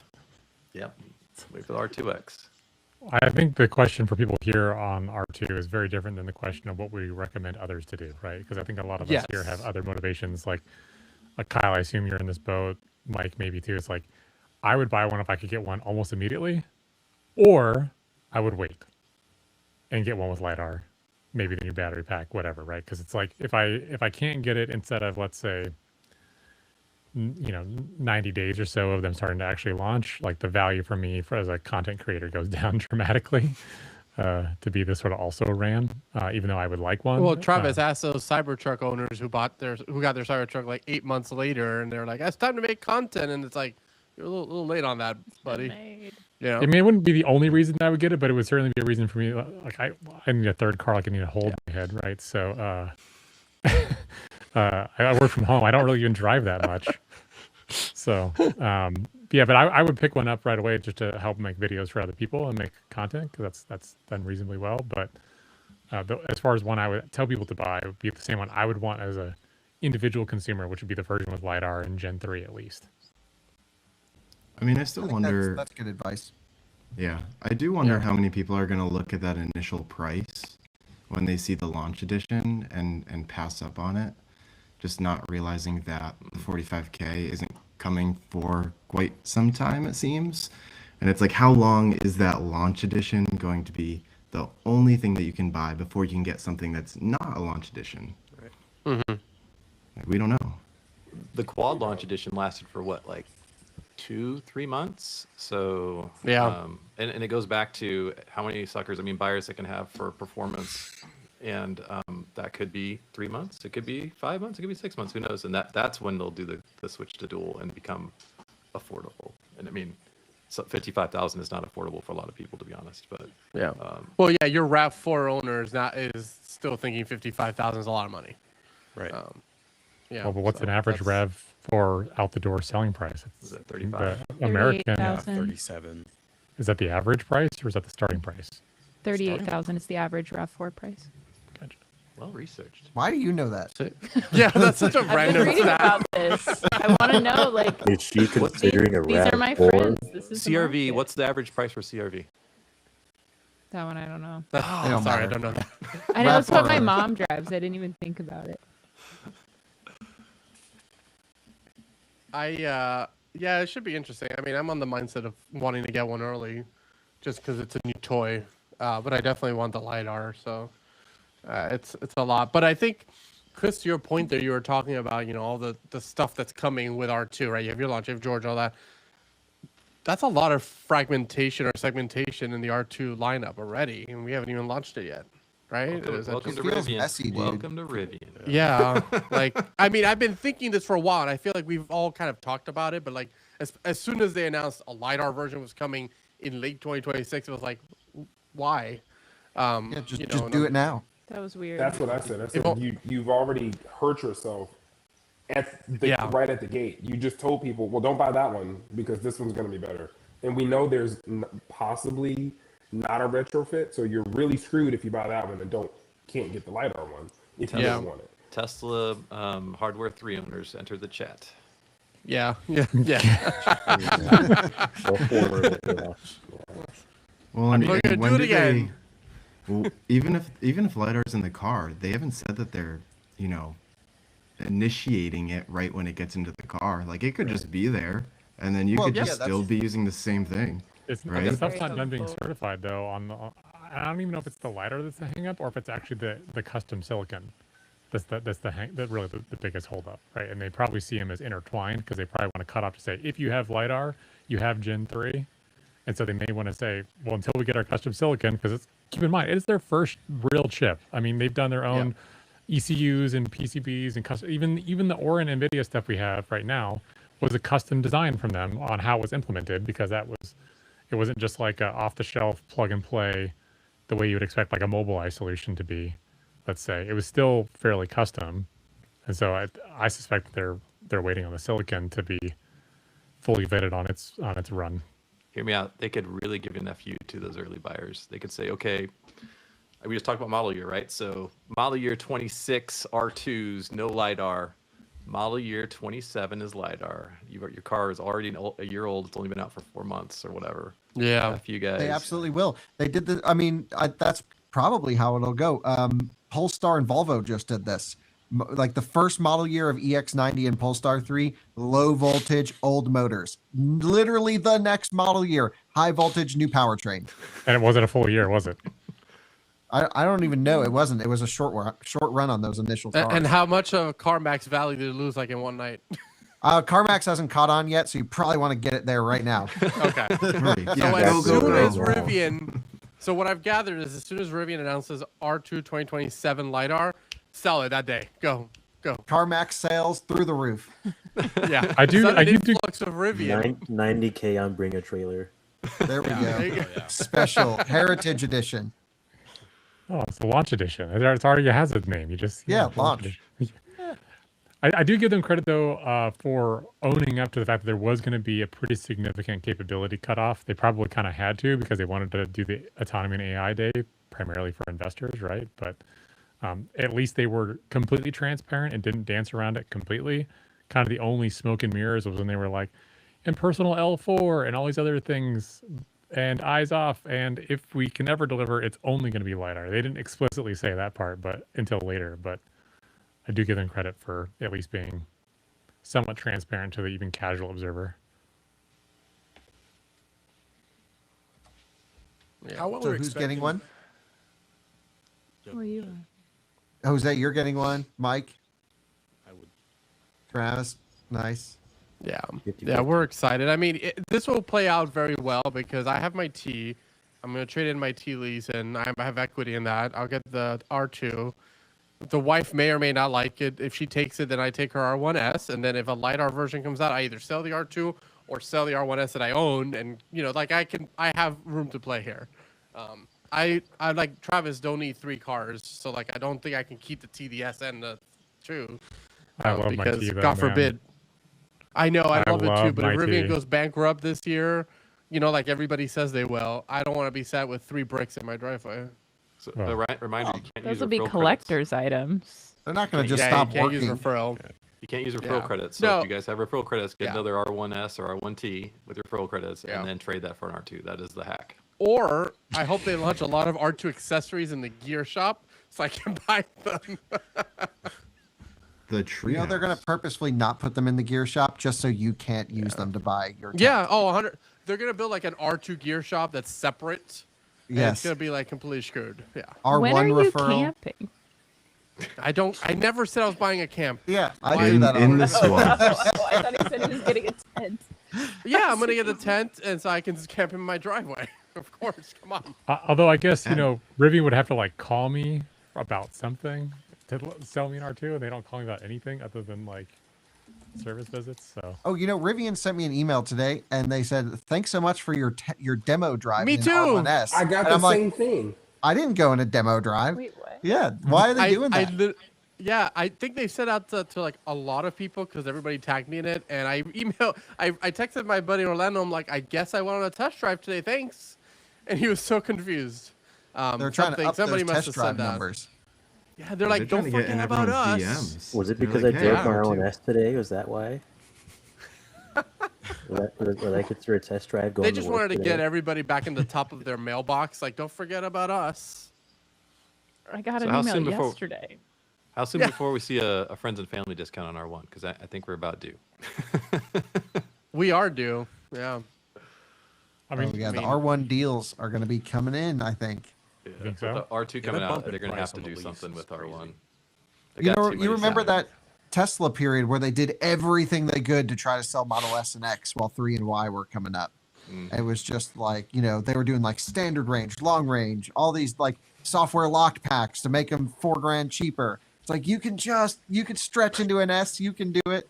That was like 2 years of Tesla's life. I think Rivian's going to go through the same thing because R2 looks so good for most people. There's almost no reason, at least on the surface of it, to go for R1S. I need the 7 actually seats. think R1T sales, Totally. I think, will go up because people will say, well, I don't necessarily need an R1S, so let me get the R1T to have a truck, and then the R2 will be our family vehicle. So maybe R1T sales go up, but R1S sales are definitely going to come down. I don't know, the currently- R1S, I don't know. R1S is in a solid spot. 7 seats, electric. You just don't, in a boxy, you just don't have a lot of options there. So I think it fits a niche where, I don't know, the R1T is sort of I mean, RJ said it, people choose a Bolt or an R1T. Like they don't really, you don't do that with the R1S. So I think it's always going to have its place. I just think it's going to be hard to move them. Just the economy, there aren't that many people that can afford a 100%. $90,000-$100,000 vehicle. You I also mean, have that's to what look I at was kind of getting at. Because, like, look at Model X. As soon as Y came out, X just off a cliff. I mean, that was where I was kind of going with that one. I mean, I love the R1S. I think it looks great. I had one. I don't know if I would buy another one because mine was awful, but that's another story. But I do think it's I don't know. We'll have to wait and see, I guess. Yeah, I feel like if anything, they would get rid of the R1T and, you know, potentially make a R2T so that it's lower cost. Keep the R1S because it's a fantastic vehicle that's selling extremely well right now. And then you have the 2 lower tiers. And if you want to bump up to that 7-seater, you have the R1S still there. Like, I could see that. I don't want them to do that. There's so much small truck competition coming. You got Slate, Ford, and Tello. Now, 2 of those are a question whether or not they'll actually come out, but the Ford one seems pretty likely. Yeah, so then realistically, it would just be them and Ford, right? Like, maybe those other 2 come out? I don't know. Aptera. I saw Zach had Aptera. mentioned that he wants an R2T, and like an R2T in the size of like a Ford Maverick would be really cool. Yeah. A Ford Maverick electric, like full on with good specs, with good charger, would be badass. You could probably not make Isaiah, you had your hand raised. Yeah, I'll say a lot of the R1T owners that I know, like myself included, I don't have a need for a truck. And I think a lot of people with the R1T don't have a need for a truck. And so I see the opposite effect, the R1T sales going down because a lot of people just want a Rivian, but they don't need a 7-seater SUV. They're okay with the truck bed utility. And so, but I do worry about the relevance of the R1S because, yeah, the R2 is just such a good package. If you can get a high trim R2 versus a low trim R1S, what are you going to do? But always it- the the- need that- for 7-seater SUV. Yeah, I was gonna say. But for a lot of people that It's- don't need that, yeah. Yeah. You're comparing an Expedition to like, you know, a Escape, you know, and people are they're not the same audience. Like people who want a big SUV, like a Suburban, they're gonna, you know. Well, they're not getting that with the R1S either. Yeah, the R1S is like way too small. Yeah, I know. Well, a they Yukon were or a bigger. Tahoe. Never heard Bring the R1. Really? They stretched You're- the R1S. I mean, That'd be ask cool. Chris. Chris, if you could get an R1S Suburban sized, would you be in on that? Hell yeah. I'd sell my Absolutely. house for that. Here's a I would too. possible R1T. outcome. I think they'd eliminate the standard. Just because you could Yeah. carry more stuff in it, I agree on that. luggage, all those things. I regularly have 7 people in there, and if I could actually put luggage in, I'd do that all day. I don't So have that if the many R2 people. is The platform the R2 is just- 60 something $1,000. Let's say this R2 is $65,000, and I'm right. The R1S is what, 70 something or 80? 74 76, starts at 990. 74. Right. So like for a standard, they're just too close in price, especially when you go to the Tri. Also, right? the Go to- standard is just sucks. I mean, it's got As we've plagued learned. with issues, right? So It's a nice car. It just has some weird battery quirks. Be nice to it. I sat on the side of the road for 6 hours. I was like, Scott is not being nice to it. That's I not, think no, they no, don't no, make no, it. no. That's not the car's fault. That's not the car's fault. I think they dump the standard pack once R2 comes out after some. Maybe that's the model you're cut over, is they eliminate the standard pack or something, right? And force you to have a true identity. Either you're going to have the premium version of a Rivian, or you're going to have the less premium version of a Rivian. I mean, when the Tri R2 comes out, for sure they have to get rid of the standard, because then you're looking at 70 probably, right, for an R2. An R2 with a Tri with a large, or who the hell, maybe Probably they have a max 75. pack. Yeah, maybe they have a max pack at that time, right?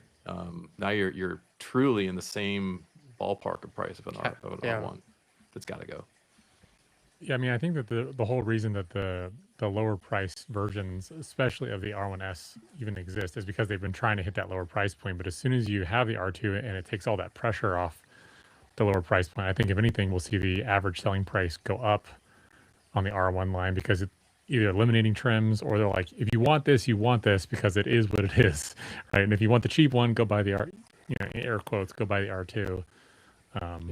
Because there's no federal tax credit either to get under the 80,000, so that artificial thing is gone too. So if people want the R1, you're just going to pay for it.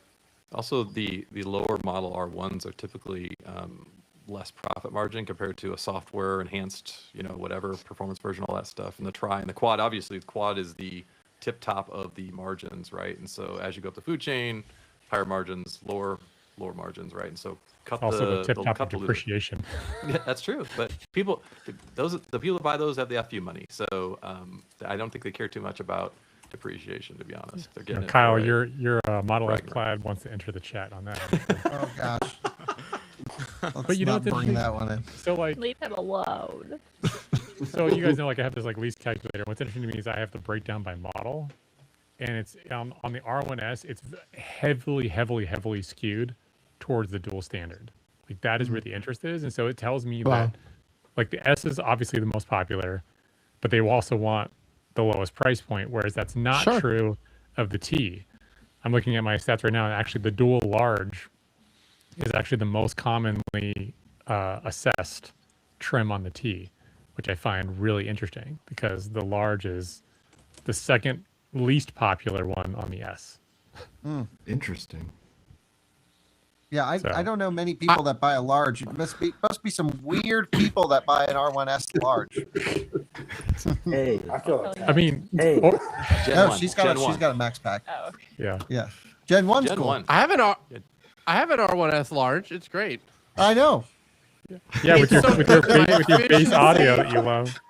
My bass audio and my great efficiency. So I don't know who's complaining over here. We're having a great time. It's got. I still need to borrow your car.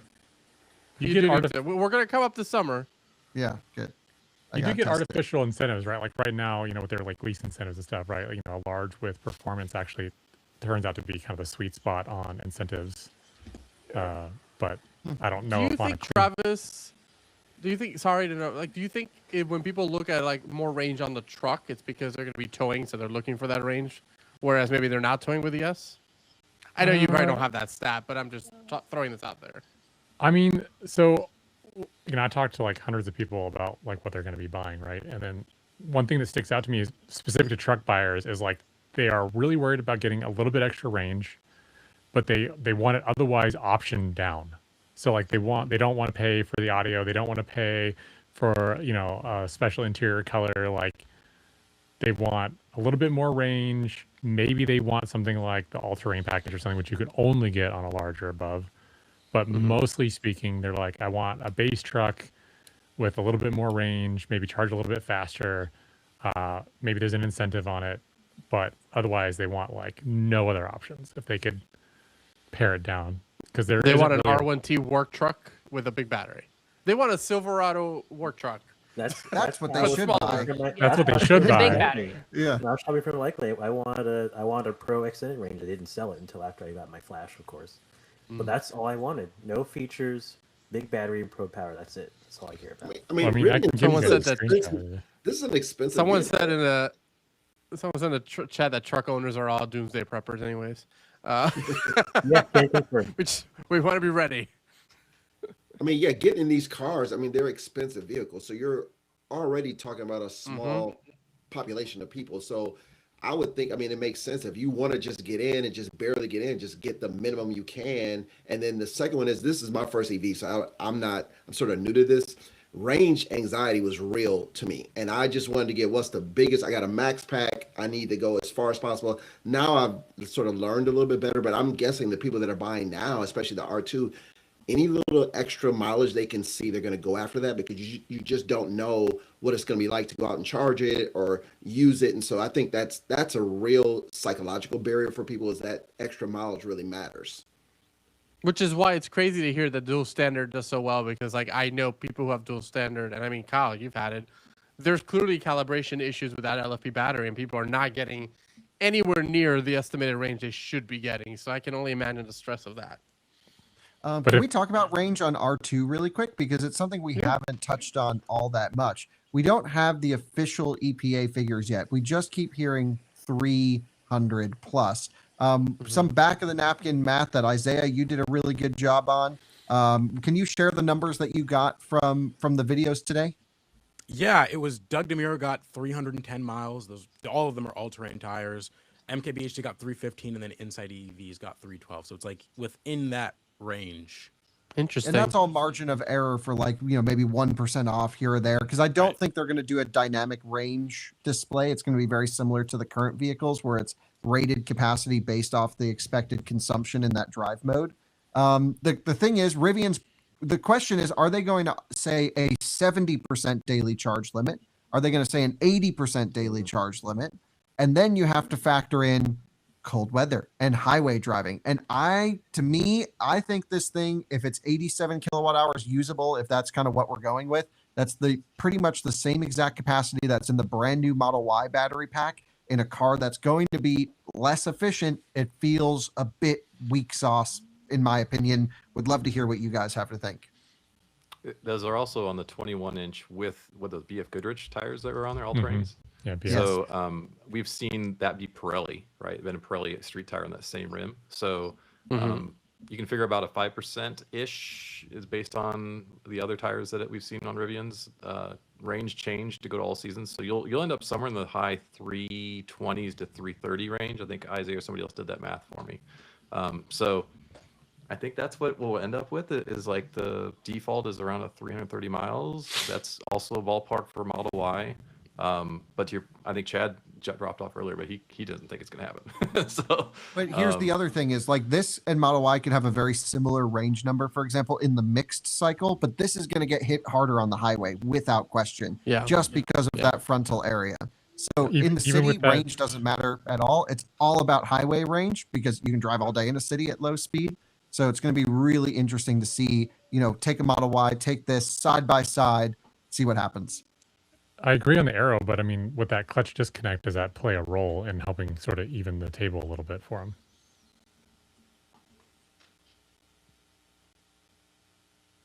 Sorry, we got dogs freaking out. 1 second.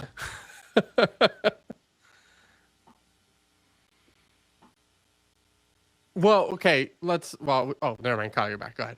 No, I didn't even hear what you were asking, Travis. What were you saying? I was just saying, like, yes, I agree on arrow.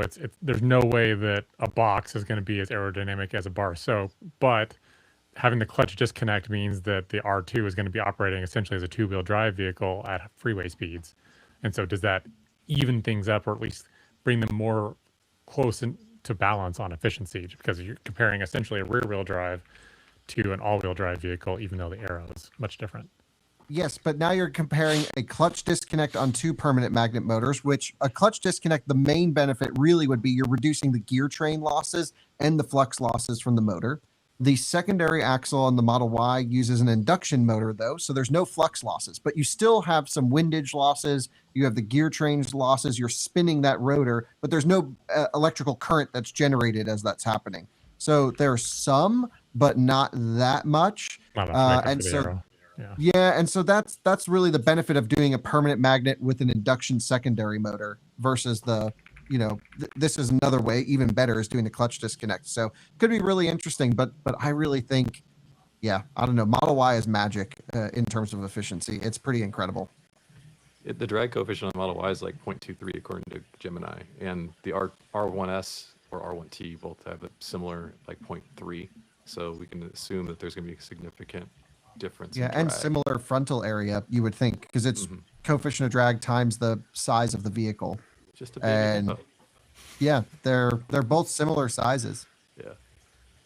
I think, or like you said, in city, it doesn't really matter. I think they're going to be almost identical. Highway is where you're going to see it. And then when you start throwing in temperature, wheel differences, I don't see a way that the R2 is going to out efficient the Model Y. But we've also seen Model Y be more efficient, but still not go as far as other vehicles. So it's a little weird.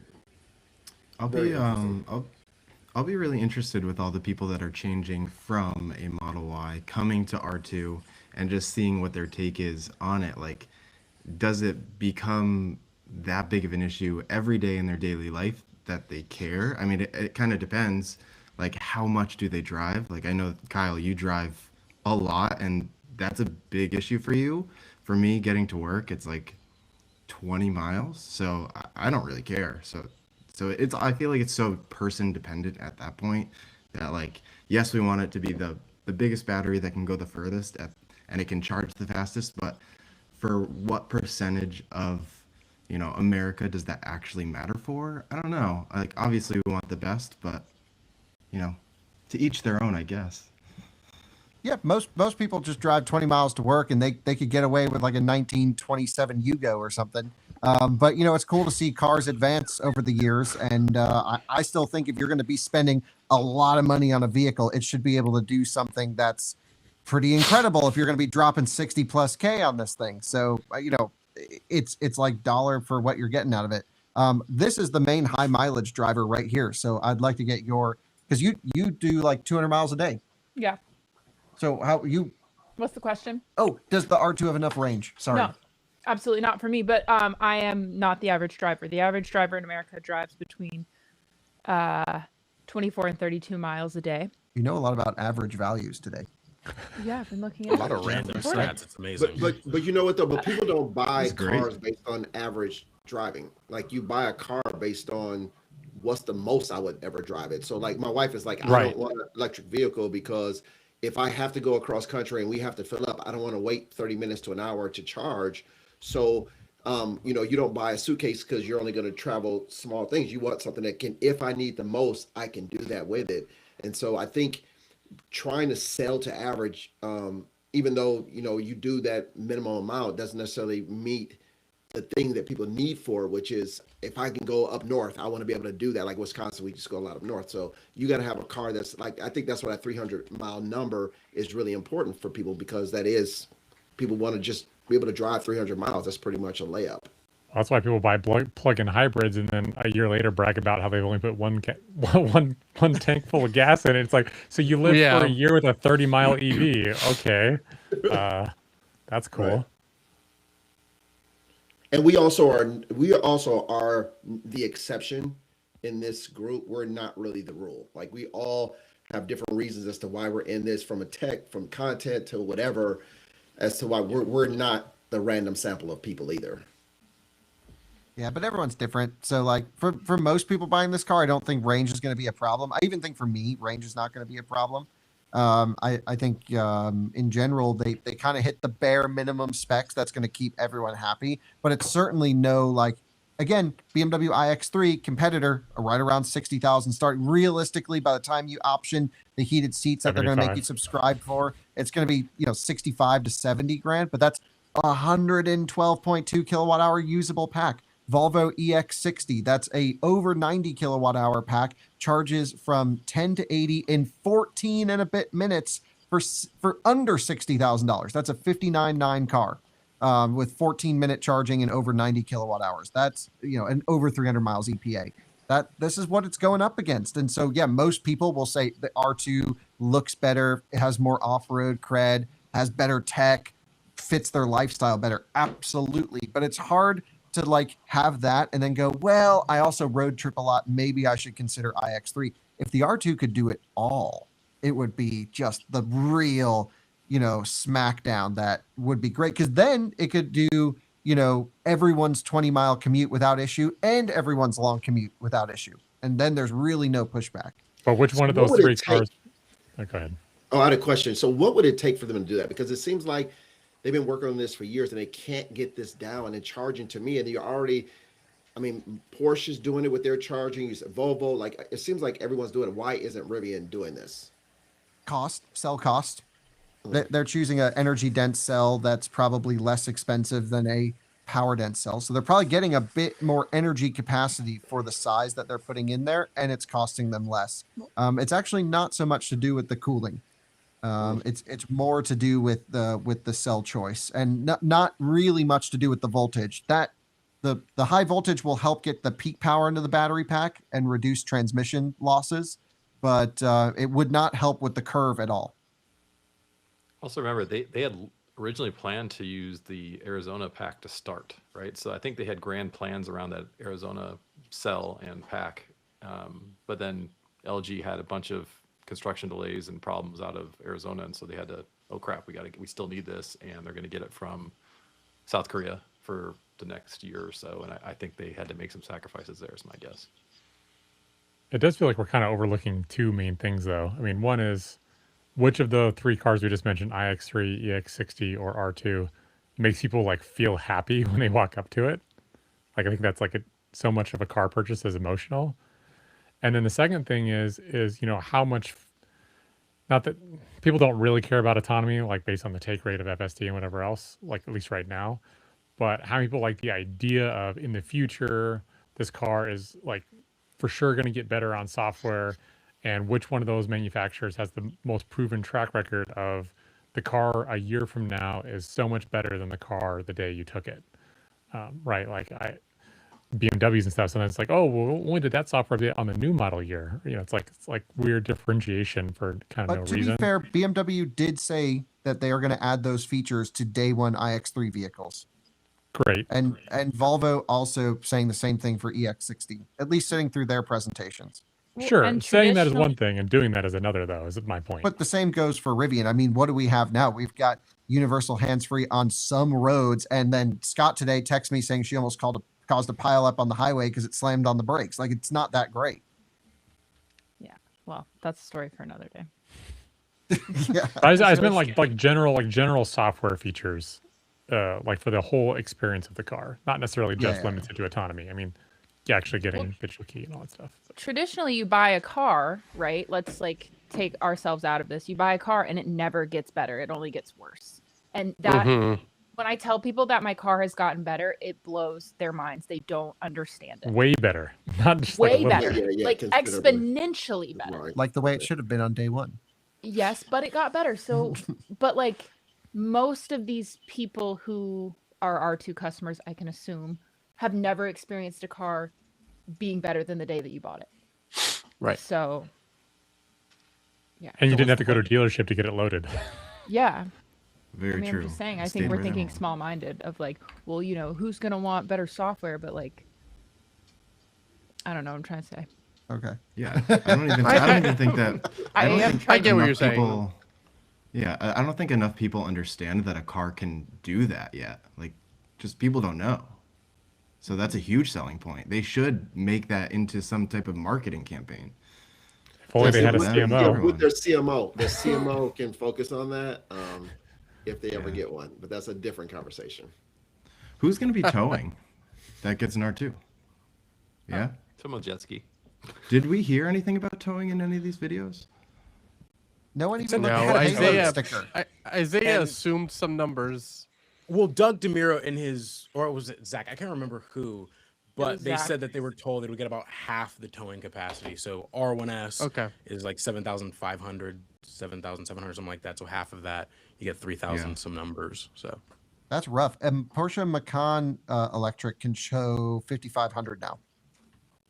And that's a small. I think it's going to be. I think it's going to be minimum 4,500. It's got. I hope they get 5,000. 5,500. Yeah.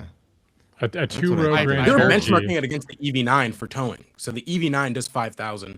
I had originally assumed that the R2 would do the same because if they're benchmarking towing with the EV9, you would think. Yeah.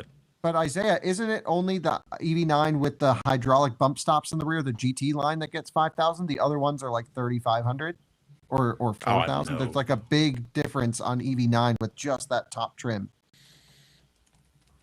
So maybe it does. have them much lower. But it was benchmarked March against the EV9 12th. with a bunch of pictures. So yeah, March 12th. We'll know. Yeah, I just hope it's 5,000. That's the number. That to me, under 5,000, oof. This is that'd be like a Model pretty Y. capable car. That would be Model Y if that was the problem. 3,500 Yeah, for a Model Y. 3,500. It's not enough. It's No, you're supposed not. to be an adventurous forever vehicle. Yeah, Every for how time I think capable it is, 5,000 it is should a be good sweet- 5,000. Every time I asked them, 5,000. the More. answer I got from engineering was, it's whatever is expected of a vehicle of this class. So, So whatever is 5,000. expected. 5,000. All right. So that's I a have to Brian head Gates out, answer, everybody. actually. Take care. It's good seeing everybody. Take care. Bye. Bye, Darren. Bye. See you later. Bye. Guys, do you have anything else about R2 that we want to chat about? The What do you scroll love about wheels it? Oh my are god, so we haven't cool. talked about the scroll wheels. wheels. It's amazing. I That's the need best it. part. They're so cool. I know a few of us have gotten to demo them already here, and they're just so great. They're so much fun. I'm the I think most. hands I'm so down, excited for that. That new best steering thing wheel they've looks so done. cool. No. I don't I know love if the I told them sport this. design. No, the steering I wheel's love the ugly. Scorco. Yeah. No, that's dumb. Steering wheels, make steering wheels You round have again. insulted my car, my battery, my range, my motors, and now my steering wheel that I don't. Yeah, even but you know what? I respect you massively, but I hate your taste. The the steering wheel should be round argument. I don't know anyone that could fight against that actually drives. But at the end of the day, the scroll wheel things, those are sick. Yeah, those are real awesome. Like those are sweet. It's also one of those Yeah, things you they're have to really cool. experience to actually Yes. understand it, right? Like just looking at Yeah. them, you can't get the haptics of it unless you Right. actually have it. So Can you describe it because I haven't experienced it? it's like the watch. Digital Yeah, it's like the Digital crown. the digital crown. Yeah. Yeah, it But has then like think a about having artificial stops in it. So Yeah. if it's shorter, it'll stop shorter. It's wild. Oh. Yeah, it has haptic. It has haptics, and like it's something Apple would have invented when they were innovative back in their day. Mm. maybe Did you see that new Ferrari interior? The Johnny Oh Ive yeah, by one? Johnny Ive. Yeah, but Yeah. that's cool. I need it. That looks cool. I like Except it. for the- I You except just for like that screen. interior? The Yeah, switch maybe I'm gear is Chamfer. I amazing. love that interior. It has Yeah, but- chamfered edges. Just the air vent It's- alone, how nice that The was. air I was vents are like, cool. oh, Yeah. That's the Those are best. freaking- tactile. Oh, just look speak- cool, but- Speaking of air vents with R2, I noticed that the air vent goes across the whole dash above the steering wheel, like the Model Y. Oh, It's four. So like Yeah. air, yeah. Hopefully that means I can get air like actually in my face and not like over here because I can never Yeah, get the those air driver vents. one is, I mean, it's still right through the the steering the wheel. R1 air vents are like positioned very If badly you in my sit opinion. really close to the steering wheel, it'll get your face. Well, I am very short, Granny so driver. you know that Granny I Yeah, driver. sit. Jose. Hey, and you can actually do physical buttons to change the temperature. You don't have to touch a screen anymore. That's pretty big for a lot of people. Can you do it while you're What other reversing? cars do that? oh yeah, the reverse lockout. Mm-hmm. That's a good point. The What heated seat and what is it? reverse thing. You can't Oh, change the any- worst. What is You can't that? change the temp when you're in reverse. Yep. Really? My wife I actually always wants to didn't turn know on that. her heated seat when I'm backing the car out. Yeah, You can't. That whole bottom bar becomes useless when you're Yeah. moving in reverse. Because you got to go back into the camera to. Okay, right. When you're in reverse. I you guess put it something else. blocks Okay, the camera, yeah. and that's not It turns allowed. it gray. It says, no. Yeah. Cool. Privilege of reverse. Also, we did gain some physical controls in the R2 with 2 new buttons for Windows on the top. Woo! We got Yeah. the, like All that's physical windows. controls. I didn't think we'd see that. Rear windows.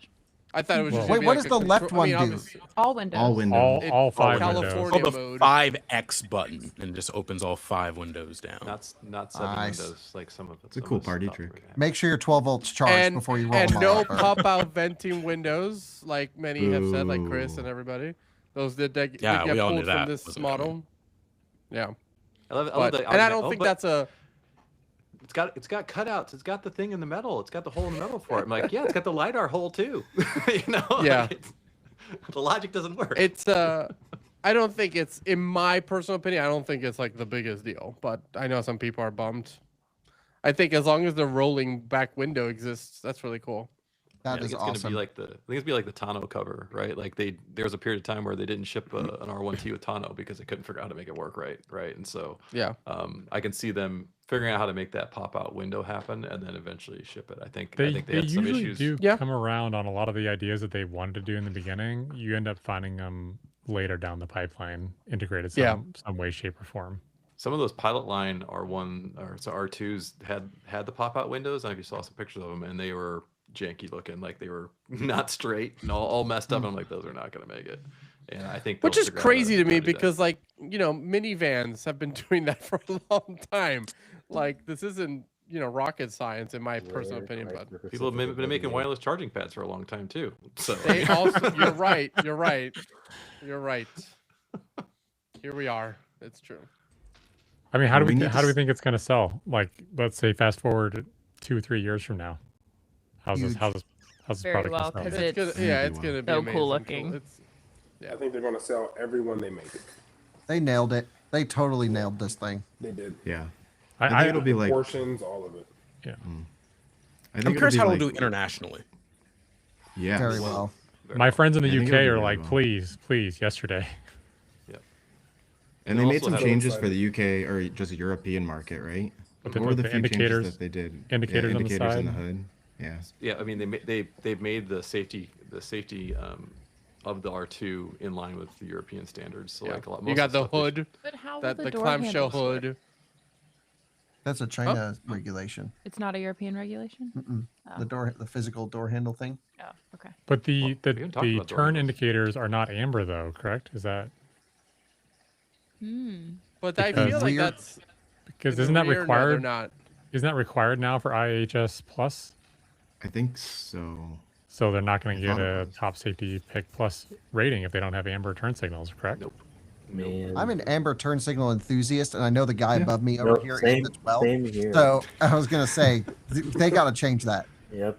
Yeah, I also agree that they are superior and they are objectively and proven to be safer for traffic around you too. So I don't understand what the holdup is, and they seem to be. It is a regulation in the EU, I thought, and it is a requirement to is. hit a top safety pick now. It was not when the R1 came out, but they said it was going to be, and I'm like, okay, let's just go where the puck is going here. Let's actually do the damn thing. And Yeah, I Like- wonder why they have not done that. Like, you know, it's like I don't understand. I think wonder, do you think they're going to have the hazard lights like the R1s do? Yeah. Yep. Yeah, That's because software. maybe they will do that for the European. They'll make that be the turn signal over there, which because that's a software switch. like So like the regular lights will Mustang just- lights, they're like Yeah, it'll just do that for over in Europe, Interesting. so they don't have to actually I put want it in. mine I to do guess. that. I want my R1S. we could have Handshow make one. I mean, they make high quality There stuff. we Oh, go. no. High quality. There it is. Oh no. Power Only the from finest. is You come. apply it with this. You apply it with this stuff right here. You stick it right on there. only the best That's the You know, same thing they use on Hanshow's the- going to be making the front trunk powered. for sure. Absolutely, It'll they work are. like Really 3 or this 4 will go times. well. It'll be fine. I look And they'll get forward really to mad at buying you all about the it. accessories from them.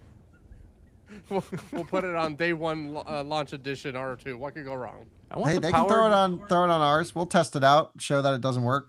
I want the powered running boards from Handshow. They'll work like 5-6 times. It'll be fine. Hey, mine Oh, still well, work. hey, I Mine was gonna it's say, almost been Isaiah a has year. those. They're perfect. Listen, I get it. Chill. Hand Doesn't show. use I them wouldn't. ever. I wouldn't trust them, but I use them every day. I don't have to use them, but my girlfriend, my mother, family, they use them. They're perfectly fine. You But put yes, your Handshow loved does have ones in very an shady, unsecure product. very shady products. You don't even use the product that you're talking about. Like you put your loved ones in danger. You know what's I mean, gonna it's happen? not me, you know. His R1T is gonna go up in flames at a supercharger, and it's gonna be the Handshow septic running boards that caused it. And we're like, Rivian's be like, hey, we found the source of the fire is this piece of crap Handshow running board that Isaiah bolted on. I was Can we thinking talk about live when modes? installing it, like it made the vehicle so like confused originally, and I had to reset it. And then I was like, "Okay, we're good here." And yeah. Yeah, let's talk about drive modes because it didn't look like there were as many as I was expecting in the videos. Well, there's one that There's- doesn't work. Okay, so there's all-purpose, conserved. We'll talk about that in a second. There's sport, there's snow, there's rally, all terrain, and Rocks. rocks. No. Rock Okay. crawl, rock crawl. No, there's no rock crawl, but there's No one rock more. You just like to say rocks. um, so anyway, plenty of drive modes. Did you go through that blog post on the development story of the R2 and watch that thing just full send power to the rear and look like it has just amazing powertrain calibration and amazing yaw in terms of just like getting that thing sideways, and it looks so much fun to absolutely hoon. And I know I'm very much in the minority, but these car makers still make great driving cars. So I think it's worth talking about that the like actual fun factor here, which I think is really important to Rivian, that Rivian holds that as a core brand value. It's going to be there. And this is going to be a seriously fun car to slide around and seriously fun car to rip on. And with the oil-cooled dual motors with potentially upgraded battery cooling system, I mean, at least we get the water jacket cooling for the cells. They might hotspot inside the cell a little bit earlier, but 4695 is what BMW is going with iX3, with their new M products. They're using a more power-dense version. I'm not too concerned about battery thermals. I'm hoping they get it dialed in. This could be a really freaking fun car, and I can't wait to put it up against like a Macan EV, which is similar size, way more expensive. This could almost be right up there, if not better than some versions.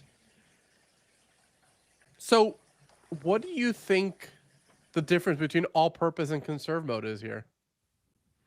What? Oh, One gets good question. One gets you to Costco really quick. Well, so in dual, all-purpose uses the clutch disconnect. Does it? But we don't have conserve mode in a dual. No, I'm saying in the new R2, does all-purpose do dynamic connect, or does it start in conserve and then you choose all-purpose? Or is it for a the press glitch, drives, is what I'm getting at, because on Doug DeMuro's, when he's tapping the different drive modes, he taps conserve and doesn't do shit. He taps sport, goes to sport, he taps, all the other drive modes and it changes. He tapped conserve, it didn't do anything. Did he press hard enough? Because sometimes you have to press hard. Is that how you make the basic audio sound good? You just press the button really hard and then the audio sounds like good? gravity. do you think it's possible that they did not have dynamic clutch working for the initial press drive? Because no one commented on it. Some people said you've got to go sport for more punch. Some people just mentioned the fact that there was a disconnect. And I didn't see any video clips of the 4-motor showing it physically disconnecting or reconnecting. The only thing that looked like it was front-wheel drive was in a regen scenario, which it would do the front motor anyway, but I'm pretty sure the rear motor was hooked up. So just based on the fact that literally everyone who went there didn't comment on the thing we all want to know most about, it makes me think maybe it was just an all-wheel drive all the time. Could be. I think it's more likely that it's a bug that the conserve button was even there. Could be.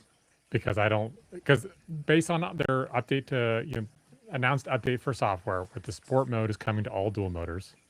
And that is their quote-unquote solution to all-wheel drive. Not what they showed you, Kyle, months ago at their development center where they were going to switch What happened to that? I was going to actually say canned. I think what they showed you made more sense to me, where they had uniformity on what all-purpose meant across the line. And it just could be that as a key-up setting on tri and quad, and it was a temporary setting on dual, made more sense.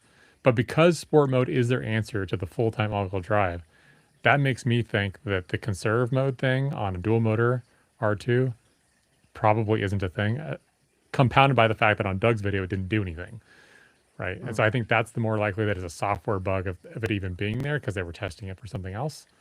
And it's like, actually, this is a dual motor, but I don't know what you're talking about. All purpose, it has the automatic disconnect. That's my guess. I don't think they've actually done anything with a tri-motor yet. So I don't know, maybe, I think it's a software bug probably. So what happens when you go in high regen? So for right now, when you're in 2-wheel drive mode in a dual motor, the front motor is the vehicle that's primarily driving the vehicle, which means when you go with a very big regen hit, the weight comes on the nose and it's no problem for that front motor to, put in all the juice in the battery. But if you get a huge regen hit on the rear axle, will it then reconnect the clutch to regen on both motors? Is it going to drag the rear and just rely on regen drag control? Or as one of the engineers mentioned, regen traction control, same thing. I wonder what that behavior is going to be like, because that could really be an odd driving experience on loose surface if they don't dial that in properly.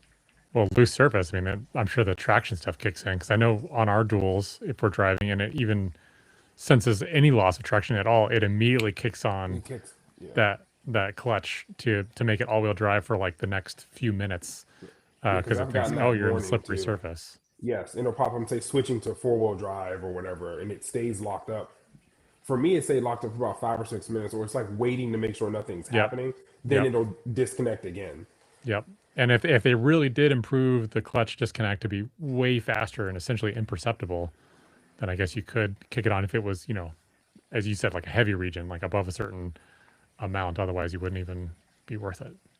And then if you're not in, you can also tune the clutch to feel more imperceptible if it's slower by when you mat it to ramp up the power of the motor. So like rather than giving you everything when you floor it, you can hide some of the disconnect time by feeding power in, let it reconnect, and then bring in the power. So certain brands, I'm trying to think who does that. Mercedes does that really well. Mercedes has the best clutch connect disconnect strategy in the model year 24 or 5 and up EQS. They do a good clutch connect and disconnect better than anyone. Hyundai Kia do another one that's pretty decent, but you can definitely feel the lag and the delay. Yeah, so those would be the benchmarks I would go for. Let's just hope it's nothing like the existing R1 product line. I kind of think that they probably solved it. If, as you noted, no one said that it sucked, and no one noted it. It seemed like they were otherwise willing to dog on it for. I feel like they locked him in 4-wheel drive. That's my guess. You think so? I don't know. That's what it looked like. Feels like it. And they would still get the same efficiency numbers that they saw on the dashboard, on the guessometer?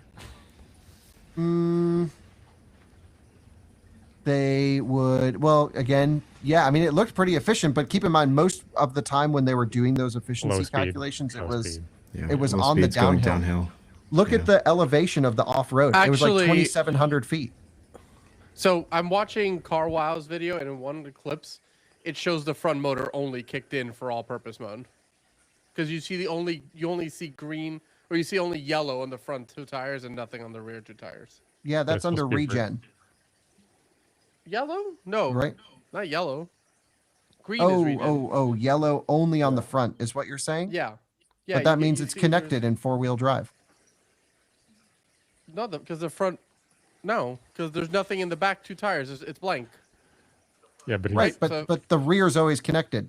The rear doesn't disconnect. Oh, so it would be rear-wheel drive?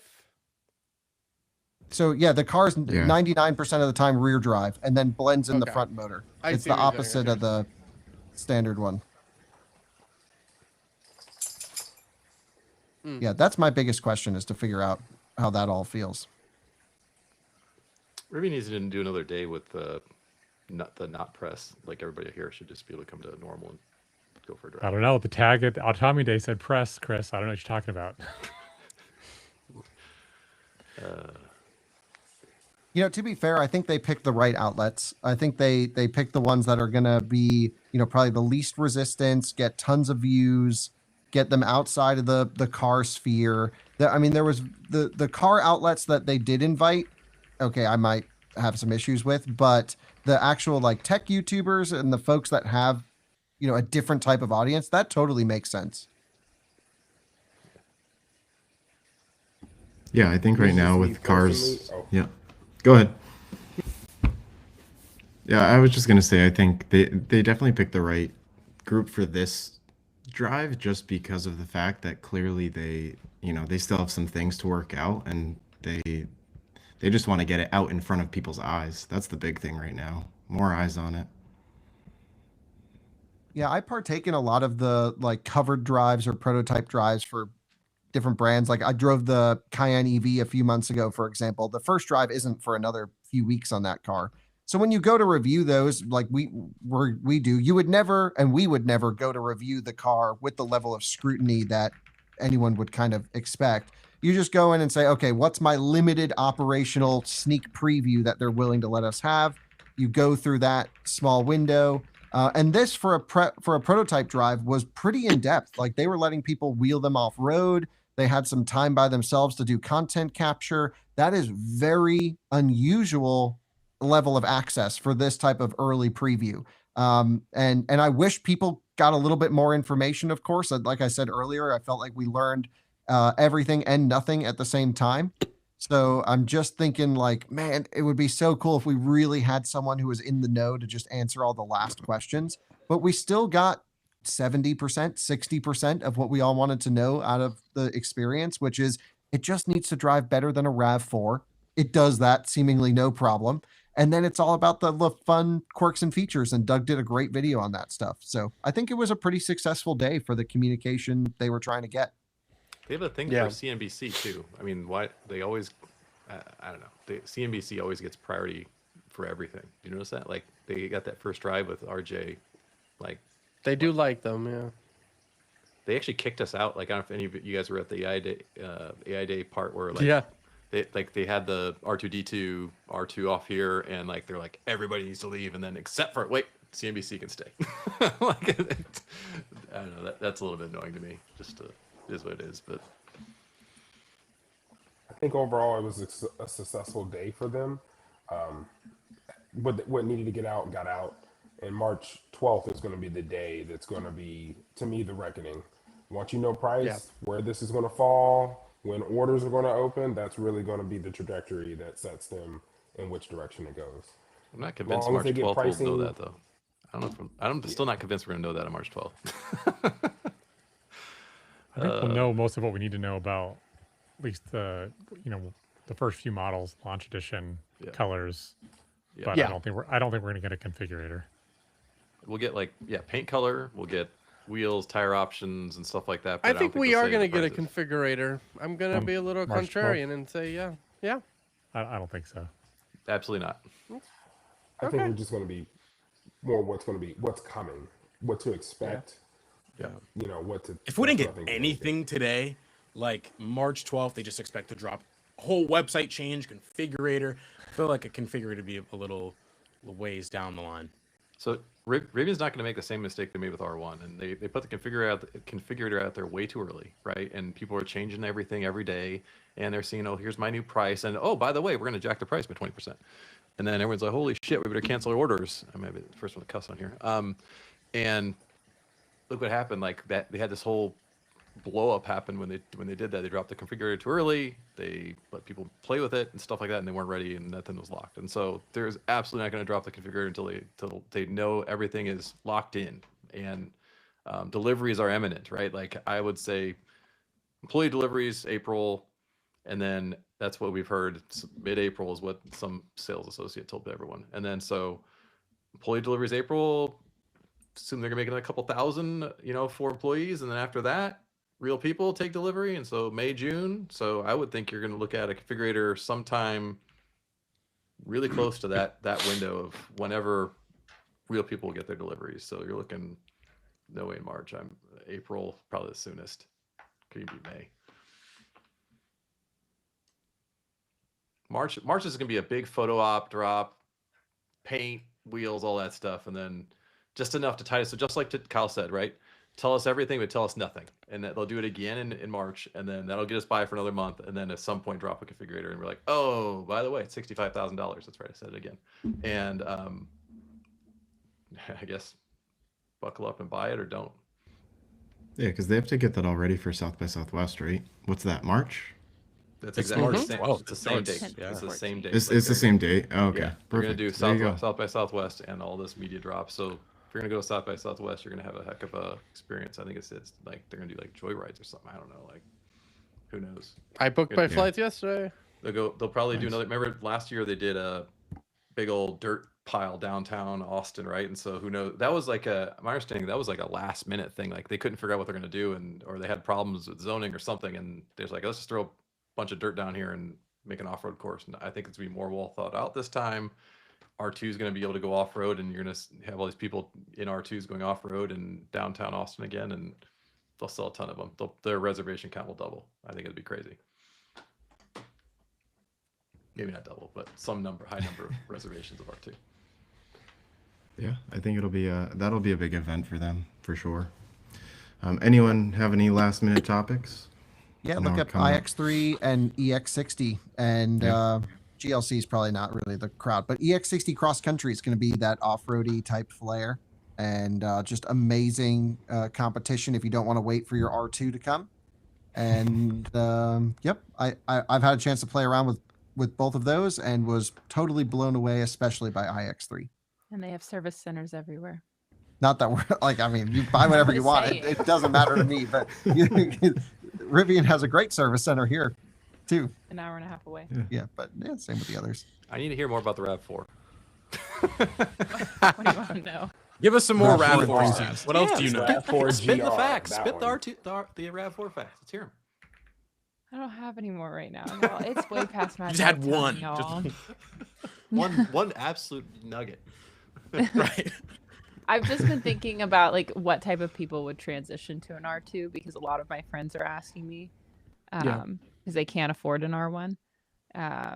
And so I'm, not the magic ball of answers, but I'm like, okay, well, would they get like a Mazda CX-5, a RAV4? Like, what are the comparable ICE vehicles, and how can I explain to them why they should get an R2 or an EX60 or an iX3? They could get 2 RAV4s there and just park one off the side for 5 years and then drive it when the first one craps out. Still cheaper to buy an ICE car. Yep. I mean, with the battery stuff, I know it won't be available at launch most likely, but I still think that most people that are interested in R2 should probably lease one. As opposed to buying that's it. a really good statement for anybody who's stayed on this long. Yeah, I mean, Leasing won't be for a while. Sure, but I mean, by the time LiDAR is rolling, we're probably gonna start looking at leasing because That's true. a year from now tops feels like the upper limit of when they start allowing leases. Look at Model Y prices. That's exactly where these will end up. So in 4 or 5 years, these will be 15 grand. That'll be a hell of a car for 15 grand. A lot of cars for that. Yeah, but for people that are interested, Spicy like, meatball. lease it, and then by then Gen 4, Gen 5 autonomy, whatever that looks like, right? And probably 800 volt, faster charging, all that kind of stuff. And you'll have experienced a great car for a few years, and then you can get a way better car down the road. Yeah. That's all I wanted to say at the end. I mean, lease, this is lease when you Scott, can. and Scott, to your point, what you said earlier, I mean, this is I have plenty of friends who drive ICE cars in the range that you were talking about. Those are the people who are interested in this. Are some Tesla Model Y owners interested? Of course, sure, but like the primary is that target. I think that's who Rivian is going for. Is your RAV4, your CRV, your Mazda, your those cars. So I am hounded about it by my friends every day, all day long. I got text messages. Did you see? Did you see? Did you see? Like this is a hot car that people want. Yeah, it's exciting. Yeah, Kind of comes back to, does it make you happy when you walk up to it, right? Like, I think this car will make a lot of people happy when they walk up to it, and that the pros of that will paper over any other temporary shortcomings, especially if you lease. Yeah, I've owned many a Rivian now, and every time I get into it, I'm still very happy. I still smile. So I think like we the can all coolest agree with person that. in the parking lot. Yep. I remember when people used to come up and ask me what that was. That's less nowadays. I still get but, asked that. They Yeah. go, Rivian, what kind of car is that? Who makes it? Oh, well, who makes that? that? Who GM? makes it? Yeah. There's one guy who was like certain it was made by Stellantis. I was like, do not say that again. Don't cast that spell on me. They have service centers everywhere. Dies at a stop sign. Dude, that's the like golden Super Bowl commercial right there. It's just like everyone asking who makes that, and then at the end it just shows Rivian. Yeah. I was They hoping need to I be could on their question- marketing. I was hoping I could ask a question at AI Day of ask some questions at the end. I was gonna say who makes it, but I didn't get an opportunity. That would have been funny and would have annoyed everyone at the same time. Yeah. I do want to say, Chris Mike, was never invited again. I just want to say, Mike, thanks for having us on. I enjoyed this thanks, Mike. personally. Yeah. Yeah, thanks. Good to hang It's out fun with to you get guys. everyone together. Fun. Yeah. That's great. We should do it again. Thank you, Mike.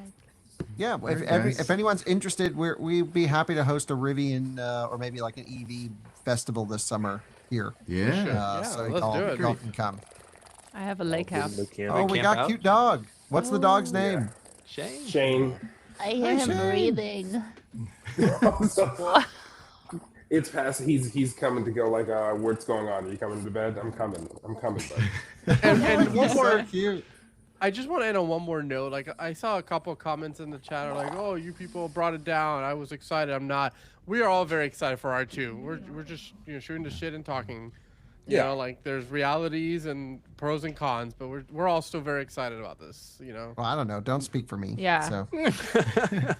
I am very excited about my R1S dual large with basic audio system. So there we go.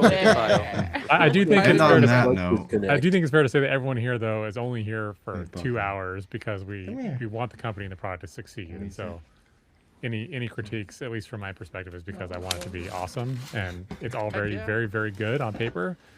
But I want to see it, make sure that it hits that last stretch because for a lot of people, cars are the second most expensive thing to buy in your life. Or for Chad, third, fourth, fifth, sixth. This will actually be the cheapest car Chad owns. Yeah. Good to chat with all you guys. You guys all know how to get a hold of me if you ever want to do something in the future. So. Yeah, for At sure. Travis Thanks all. Ketchum. Yeah, let's do it. All All right, right, guys. thanks, guys. Nice to see your beautiful face. Yeah. Have a good Have a night. good night, Bye. guys. Good night.